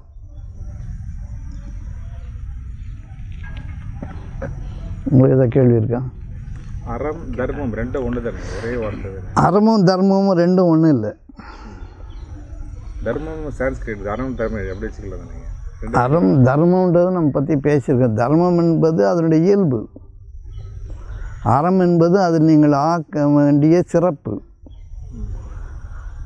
அறம் என்பது அதனுடைய இயல்பில் சிறப்பானது ஆக்குதல். இப்போ நெருப்புடைய இயல்பு எரிப்பது இல்லை சூடாக்குவது. அது அடுப்பில் பற்ற வச்சா அறம். எரிப்பது என்பது நெருப்போட தர்மம், அதனுடைய இயல்பு. தர்மம்னு என்னது? எரிப்பது என்பது அதனுடைய இயல்பு. அறம் என்பது அது எங்கே பற்ற வைக்கணுமோ அங்கே பற்ற வைப்பது அறம். புரியுதா? வீடு மேலே பற்ற வச்சா அறம் கிடையாது. அறம் என்பது தேர்ந்து தெளிந்து செய்வது, அதனுடைய இயல்பை அறிந்து செய்வது, அது அறம். அறமுடைய வாழ்க்கை. தமிழ் வார்த்தை தமிழ் தர்மம் வந்து சமஸ்கிருத வார்த்தை தான். அது வந்து தர்மம் என்பது அதனுடைய தர்மம். இப்போ தொழில் தர்மம் தான். தர்மம் என்பதா? அதான் இயல்புன்றன. அதை தான் இயல்புன்னு சொல்கிறேன். அதனுடைய இயல்பு நெருப்பு என்பது சுடும், தண்ணீர் என்பது நனைக்கும், காற்று என்பது உலர்த்தும், கத்தி என்பது வெட்டும். அதனுடைய இயல்பு. அது எந்த இடத்துல பயன்படுத்துகின்றது அறம். தொழில் தர்மன்றான், குல தர்மன்றான் இல்லை.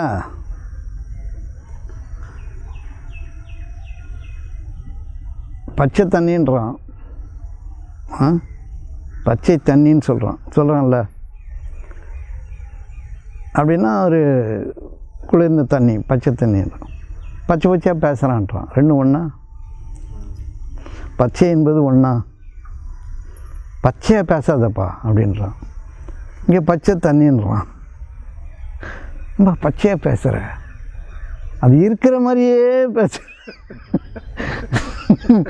அதனால் இயல்பு என்பது வேறு, அது அறம்னா என்ன செய்யணும் என்பது தேர்ந்து தெளிந்து செய்வது அறம்.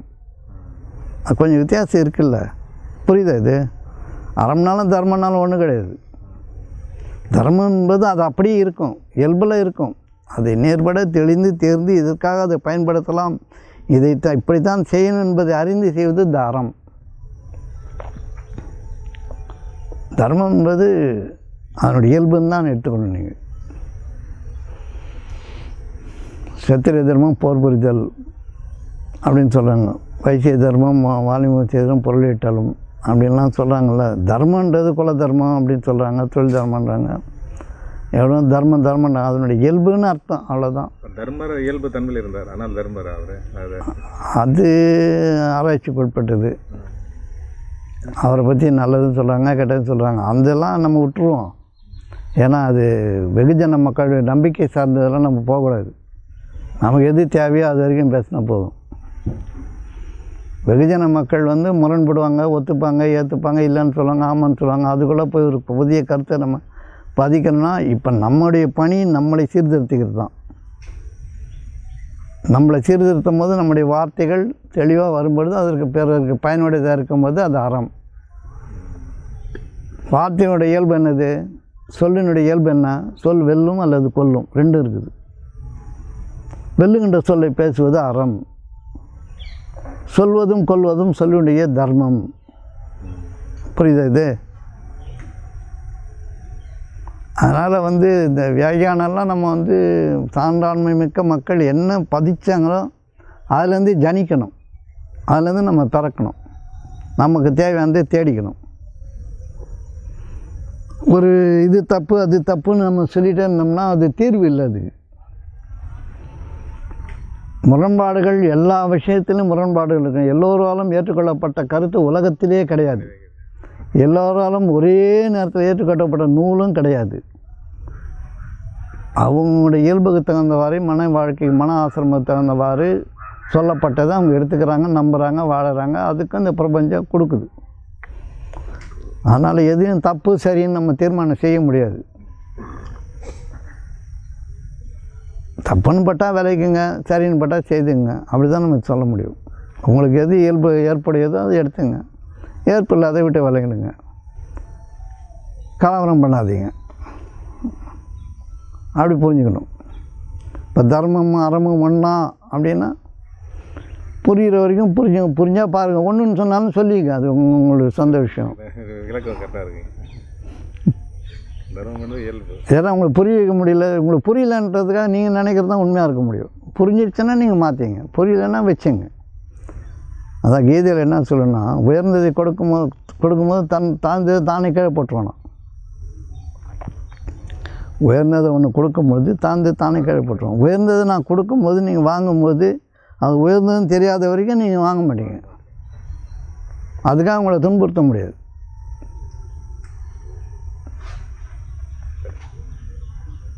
இதுதான் அவர்களுடைய இயல்பில் அவங்க வாழறது அனுமதிக்கணுன்றது. பொறுத்திருக்கணும், நல்லது கொடுக்கறது காத்திருக்கணும். கெட்டது தானாக நடந்துடும். நல்லது கொடுக்கறது காத்திருக்கணும், பணிவாக இருக்கணும், மெதுவாக சொல்லணும், புரிய வைக்கணும்.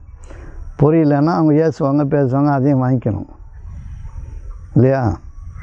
இப்போ சொல்லினுடைய தர்மம் என்னது, வார்த்தையினுடைய தர்மம் என்னது? வெல்லுதல் கொல்லுதல். நம்ம எதை செய்யணும்? இப்போ அறம் என்பது ஒன்றா பலவாங்க, ஒவ்வொருத்தருக்கும் ஒரு அறம் இருக்குல்ல. மன இயல்பு தாங்க, ஒருத்தருக்கும் ஒரு அறம் இல்லை. அறம் ஒன்று தான். அவங்களுடைய மனத்துக்கு ஏற்றவாறு ஒருத்தருடைய இயல்புக்கு ஏற்றவாறு அறமாக தெரியும். செயல் இந்த நாட்டில் செஞ்சால் அது அறம், அதே வேற வெள்ள நாட்டில் செஞ்சால் அறம் இல்லை சரிங்களா? அது வந்து அறத்தில் சேராது, அது ஒழுக்கத்தில் சேரும். எதை ஒழுகுகிறார்களோ அதில் சேரும். எதை தன்னுடைய வாய்ப்பாக ஆக்கி கொடுக்குறாங்களோ அதில் சேரும். இங்கே விபச்சாரம் தப்பு, அங்கே விபச்சாரம் சேரும். சொன்னீங்க அதே எக்ஸாம்பிள். அதுக்கு வந்து அது தப்புன்றது தெரிஞ்சு நீங்கள் போகாமல் இருக்கிறது உங்களுடைய அறம், உங்களுடைய மன இயல்பு. உங்களுடைய தர்மம் வந்து விபச்சாரம் செய்யுதுன்னு சொல்லக்கூடாது, சோரம் போகிறதுன்னு என்னுடைய தர்மம்னு சொல்லக்கூடாது. அதில் வந்து போனாலும் அது தற்காத்து கொள்வது அறம். என்ன இயல்போ, ஒவ்வொரு பொருளுக்கும் ஒரு இயல்பு இருக்குல்ல. இப்போ கோழி முட்டை போட்டோடனே குஞ்சு வெளியே வருது இல்லை, குஞ்சு வந்து வெளியே வருது, பூச்சாக தானே வருது. அது எதுவுமே அது யாரும் சொல்லிக் கொடுக்குறதே இல்லை.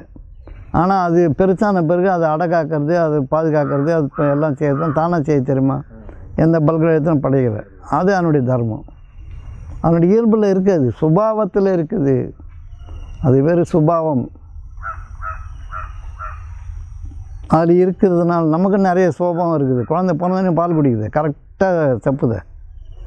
சுபாவம் இயற்கையாகவே அது வழங்கப்பட்டு இருக்குது. அது அதனுடைய தர்மம். அதில் நேர்பட செய்வது, அறிந்து செய்வது, தெளிந்து செய்வது, தேர்ந்து செய்வது, சிந்தித்து செயல்படுவது அறம். தனக்கும் பிறர்க்கும் துன்பம் தராத செயல் அறம் அப்படி வச்சுக்கலாங்களா? அப்படி வச்சுக்க முடியாது, செயலாக இருந்தால் அப்படி வச்சுக்க முடியாது. ஏன்னா உங்களுக்கு துன்பம் தராது, பிறகு துன்பம் தரலாம், இல்லை தராமே இருக்கலாம். யாருக்குமே தராது, துன்பம் தராது அப்படி ஒரு செயலை உங்களால் செய்ய முடியாது. நீங்கள் செத்து போனால் கூட துன்பம் தான், இருந்தாலும் துன்பம் தான். உங்களை ரெக்கார்ட் பண்ணால் தான் சரியாகும். முதல்ல வந்து துன்பமும் இன்பமும் எனக்கு வர்றது எல்லாம் என்னால் தான் நினச்சிக்கிறது அறம். எனக்கு வரக்கூடிய நன்மையும் எனக்கு வந்திருக்கிற தீமையும் என்னால் தான்றதை உணர்ந்திருப்பது அறம். அது இன்னொருத்தர் செய்தானும் போது தப்பு. அறம் சார்ந்து வாழுதல் அப்படின்னா உங்களுடைய மனம் சார்ந்து நீங்கள் எது நியாயமோ அது செய்துட்டு போக வேண்டியதுதான். அதான் ஒரு உதாரணம் சொல்லுங்கள். நெருப்பை அடுப்பில் வச்சா சமையல், வீட்டில் வச்சா நெருப்பு. அழிவு. ஒன்று ஆக்குதல், ஒன்று அழிதல். ஆகுதலை செய்தால் அறம், அழிதலை செய்தால் மரம். இல்லை தவறு. அப்படி புரிஞ்சுக்க வேண்டியதுதான்.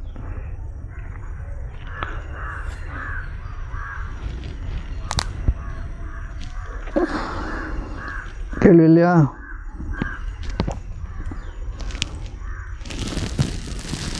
கேள்வி மன சிந்தனையை நம்ம நிறுத்தணும் அப்படின்னு சொல்லுவோம். ரொம்ப அதாவது நிறைய சிந்திக்கிறீங்க அப்படின்னு சொல்லுவாங்க. அதை சிந்திக்கிறத நம்ம ஸ்டாப் பண்ணிட்டோம்னா அது யோகம் அப்படிங்கிறாங்க, யோகா அப்படிங்கிறாங்க. மனவிருத்தி நிறுத்தி தான். இதை எப்படி பிரித்து பார்க்கணும்?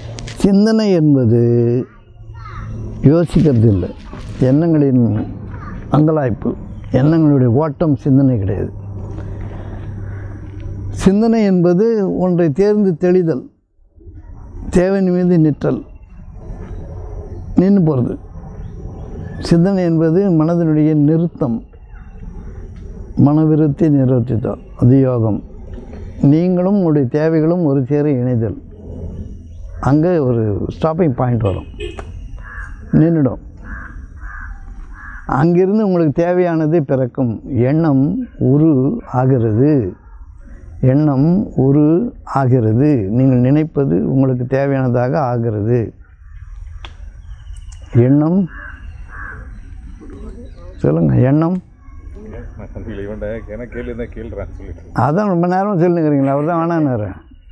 அவர் வேணும்னா கேட்க போகிறாரு. ஸ்டிமுலேஷன். அவருக்குன்னு ஒரு புரிதல் வந்தால் தாங்க அவர் கேட்பார். கேளுன்னா என்ன கேட்பார்? அவர் கேட்குறது என்ன இருக்குது? எண்ணம் உருவாகிறது. ஒரு எண்ணத்தை நிற்கும்போது அது உங்களுக்கு தேவையான உருவமாக மாறிடும், உருவாயிடும். ஆக எண்ணத்தை சீரமைத்துக் கொள்ளுங்கள். சிந்தனை என்பது எண்ண நிறுத்தம், எண்ண ஓட்டம் கிடையாது. சரியா? சிந்தித்து அறிதல் என்பது ஒரு பிரச்சனை நடக்குதுன்னா அதில் நீங்கள் அமைதியாக இருங்க. முதல்ல என்ன நடக்குதுன்னு பாருங்கள். அதுலேருந்து ஒரு வழி பிறக்கும், அதை நீங்கள் செயல்படுத்துங்க. சரியா? இப்போ இப்படியே இது உங்களுடைய வாழ்க்கை பிரச்சனை எடுத்துங்களேன். இன்றைக்கி வாழ்க்கை பொருளாதார அமைப்பில் இது வரைக்கும் நல்லா இருந்தது, இப்போ கொஞ்சம் கஷ்டமாக இருக்குது. என்ன பண்ண தெரியலன்னு அப்படியே நடந்து மாடி போய் மாடியிலேருந்து பாறைப்பட்ட வாழ் தெரியாமல் கீழே வருது வரைக்கும் யோசித்தல். வருமானம் வேணும்,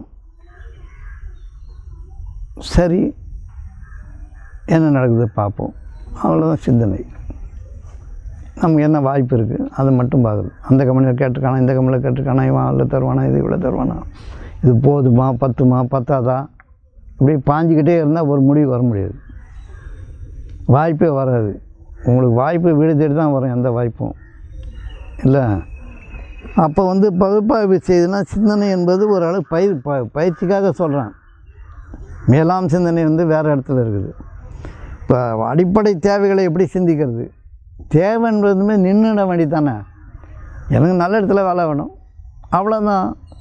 அது வாய்ப்பு உருவாகி வர வரைக்கும் பொறுமையாக தான் இருக்கணும். நல்ல இடத்துல வேலை வேணும், நல்லதாக வந்தால் நல்லாயிருக்கும், அப்படி இருந்தால் நல்லாயிருக்கும், இப்படி இருந்தால் நல்லாயிருக்கும். ரைட்டு, ஒன்றும் வரலையே. நீங்களும் காலங்காலமாக தான் சொல்லி தாங்கிறீங்க, வேலைக்கு போகிறோம் போக மாட்டேங்கன்னு வீட்டில் வர கற்றுவாங்க. கம்பெனி மாற்றணும்னு சொல்லி 3 வருஷம் ஆச்சு, இன்னும் ஒரு கம்பெனி மாற்றலை. இது புலம்பலில் விழுடும். சும்மா ஒரு பிரச்சனை, ஒரு அடிப்படை தேவையை எப்படி சிந்திக்கணும்னு சொல்கிறேன். ஒரு எடுத்துக்காட்டாக வேணும்னா அந்த வேணும் என்பதுமே நிற்கணும் தானே. இப்போ எனக்கு உடம்பு சரியில்லை, என்ன பண்ணுறது தெரியல. நல்ல வழி வேணும், இது சரியாகணும், அதுவும் நின்றுணும். எண்ண நிறுத்தம் சிந்தனை, எண்ண ஓட்டம் யோசித்தல்.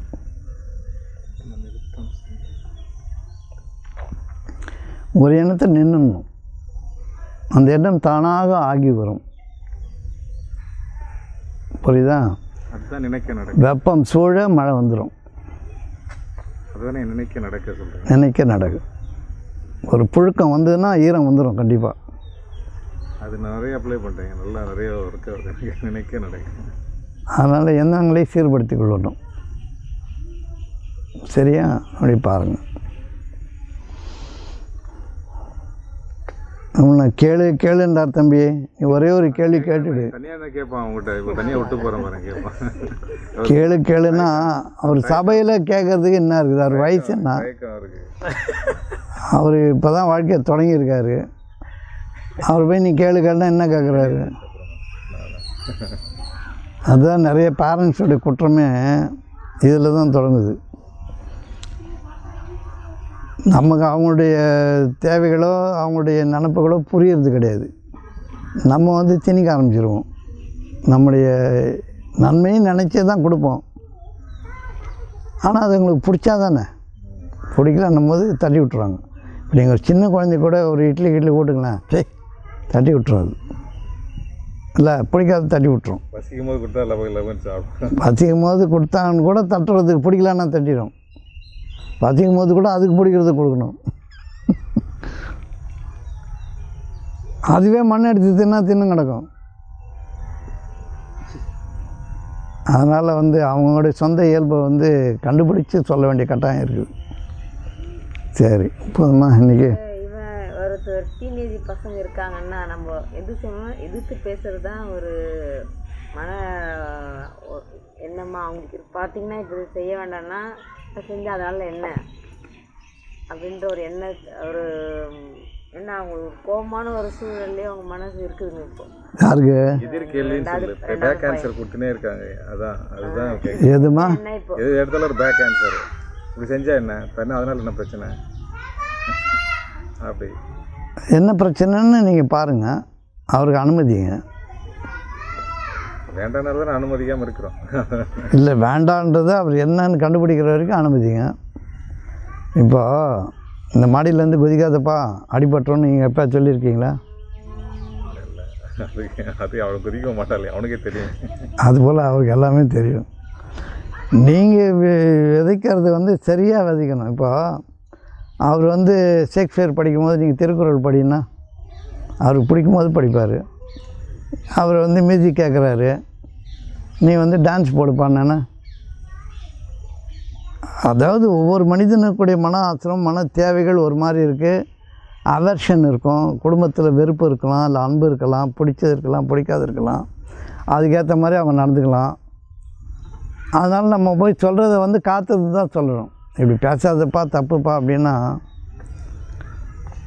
ஏன் பேசினா என்ன தப்புன்னா என்ன, எதிர்கேள்வி பேசினா என்ன, சரி கொஞ்சம் பேசிப்பார் தெரிஞ்சிடும்.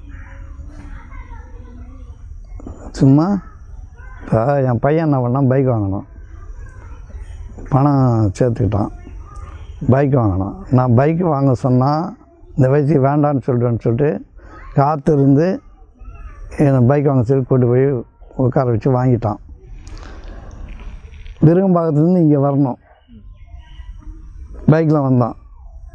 இந்த அப்பாட்ட சொல்லிட்டு வர வேண்டியது வேண்டான்னு சொன்னால் நீங்கள் வர வேணான்னு சொல்லுவீங்க அப்படின்னா, சொன்னால் வர வேணான்னு சொல்லுவீங்க, வந்துட்டு சொல்லலான்னு பார்த்தேன். வந்த பிறகு சொல்கிறதுக்கு என்னப்பா இருக்குது, நீ வர்றதுக்கு முன்னாடி அப்பா ஒரு நல்ல வார்த்தை சொல்லுவேன், பார்த்துவான்னு. ஏன்டா அப்படி செய்கிற அப்படின்னா, நீ அனுமதிக்க மாட்டீங்க அப்படின்றான். நீ பார்த்துவான்னு சொன்னால எனக்கு எல்லாம் தெரியும் அப்படின்வாங்க. பார்த்துவானா எல்லாம் தெரியும் தானே, வண்டி போட தெரியும், வண்டி வர்றது தெரியும், எனக்கு தெரியும், அது சொல்லாது, பிரேக் போட தெரியும், ஆக்சிடென்ட் முடுக்க தெரியும், எல்லாம் தெரியும் தானே. அவங்களுடைய இயல்பில் அங்கே இருக்கிறாங்க. நம்ம ஒரு பேரண்ட் என்ற முறையில் ஒரு ஈர்ப்பின் நேசத்தின் காரணமாக அதனுடைய உடைமை உணர்வின் காரணமாக அதை நம்ம சொல்கிறோம். அவங்களுக்கு அந்த உடைமை உணர்வு கிடையாது. இப்போ நீங்கள் அப்பான்னு இருந்தாலும் உங்களுடைய பொறுப்புணர்ச்சி அவருக்கு இருக்கணும்னு அவசியம் கிடையாது. அவருடைய உலகம் தனி. இப்போ அவர் நம்ம கொடுக்குற இடத்துல பராமரிக்கிற இடத்துல நம்மளை இருக்கிறாரு. அவர்கிட்ட நம்ம பராமரிக்கிற இடத்துல நம்ம போகும்போது தான் நம்ம துன்பம் தெரியும். அவர் சொல்கிறது ஒன்று கூட நம்ம செய்ய மாட்டோம். இப்போ எல்லா அப்பா அம்மாவும் பிள்ளை சொல்கிற மாதிரி கேட்குமா? நான் அம்மாடானும், நான் அப்பாடா அவங்க அப்பாண்டா அப்படின்வாங்க. நான் அந்த ரூமில் இருங்கப்பா, நான் ரூம் கொடுத்துருக்கான் பாரு எப்படி அப்படின்னு குறை சொல்கிறவங்க இருக்காங்க. இங்கே இருந்தீங்கன்னா அவன் போய் அங்கே போய் எப்படி படுத்துருக்கான் பாரு அப்படின்னாங்க. அவனுக்கு மட்டும் புதுசாக வாங்கிக்கலாம், அவன் மட்டும் அடிக்க புதுசாக வாங்கிக்கிறான், நம்ம மட்டும் இப்படி இருப்போமா? இப்போ நம்ம அன்பின் காரணம் நேசத்தின் காரணமாக சொல்கிறோம். அதே அவனுடைய வாழ்க்கையை தொடங்கும் பொழுது அந்த அன்பு நேசமும் போயிடும், இயலாமை வந்துடும். பெரும்பாலும் ஏன் சண்டை வருது மாமனாருக்கு மாமியாருக்கு மருமகளுக்கெல்லாம்? தோலையே சுற்றி வந்திருந்த பையன் காலடியே சுற்றி இருந்தோம், ஒரு நாள் திடீர்னு வளர்ந்து நின்று அவனுக்குன்னு ஒரு துணை வந்த பிறகு அப்படியே தள்ளி விட்டுருவான் நம்மளை. அப்பா நான் வரம்பா, இப்போ என் பசங்க அப்படி தானே சொல்கிறாங்க, காலைல வரம்பா, சரி வாப்பா, அவ்வளோதான். நம்முடைய தனிமை நம்முடைய இயலாமை எல்லாத்தையும் வச்சுக்கிட்டு நம்ம சுமந்து தெரிய வேண்டியது. இவ்வளோ நாள் கொடுத்து அன்பு ஒழுக்க வளர்த்தோம். அவனுடைய வாழ்க்கையை தொடங்கும் பொழுது அனுமதிக்கணுமா இல்லை அது பேராயிடுமா புரண்டணுமா? அவனுக்கும் மனைவி மக்கள் குழந்தைங்களாம் இருக்காங்கல்ல, அவனுக்கும் ஒரு தேடுதல் இருக்கும்ல, அதுக்குள்ளே நம்ம போய் தலைன்னு வச்சு ஒத்துப்பாங்களா? அதே தான் இப்போ அவங்களுக்கு தெரியாது, நம்ம அப்பா அப்படியெல்லாம் கஷ்டப்படுறாங்கன்றது தெரியாது. கொண்டுமா போட்டுருமா, அங்கே போட்டுரு. வருஷக்காலம் தொடக்கூடாது. கை கழுவிக்குங்க போங்க. கழுவுங்கண்ணா லேசாக தொட்டேன், கையெல்லாம் கழுவாங்க. இப்போ இந்த வயசுலேருந்து தொடங்குது அந்த எதிர்ப்புணர்ச்சி.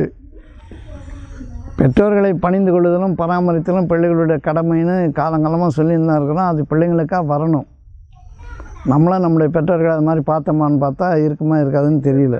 இந்த அளவுக்கு இல்லைங்க, ஆனால் அந்த இருந்துச்சு, இந்த அளவுக்கு கிடையாது. கண்டிப்பாக இந்த எதிர்ப்பு, அந்த எதிர்க்கிற இது சரி, நம்ம நடந்துக்கிற நடப்பு தானே எல்லாத்துக்கும் காரணம். எல்லாமே நம்ம விதைக்கிறது தானே இருக்கிறோம். அதனால் ஆசீர்வாதமாக இருங்க,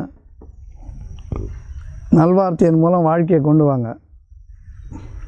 சரியா? இறைவன் போதுமானவன்.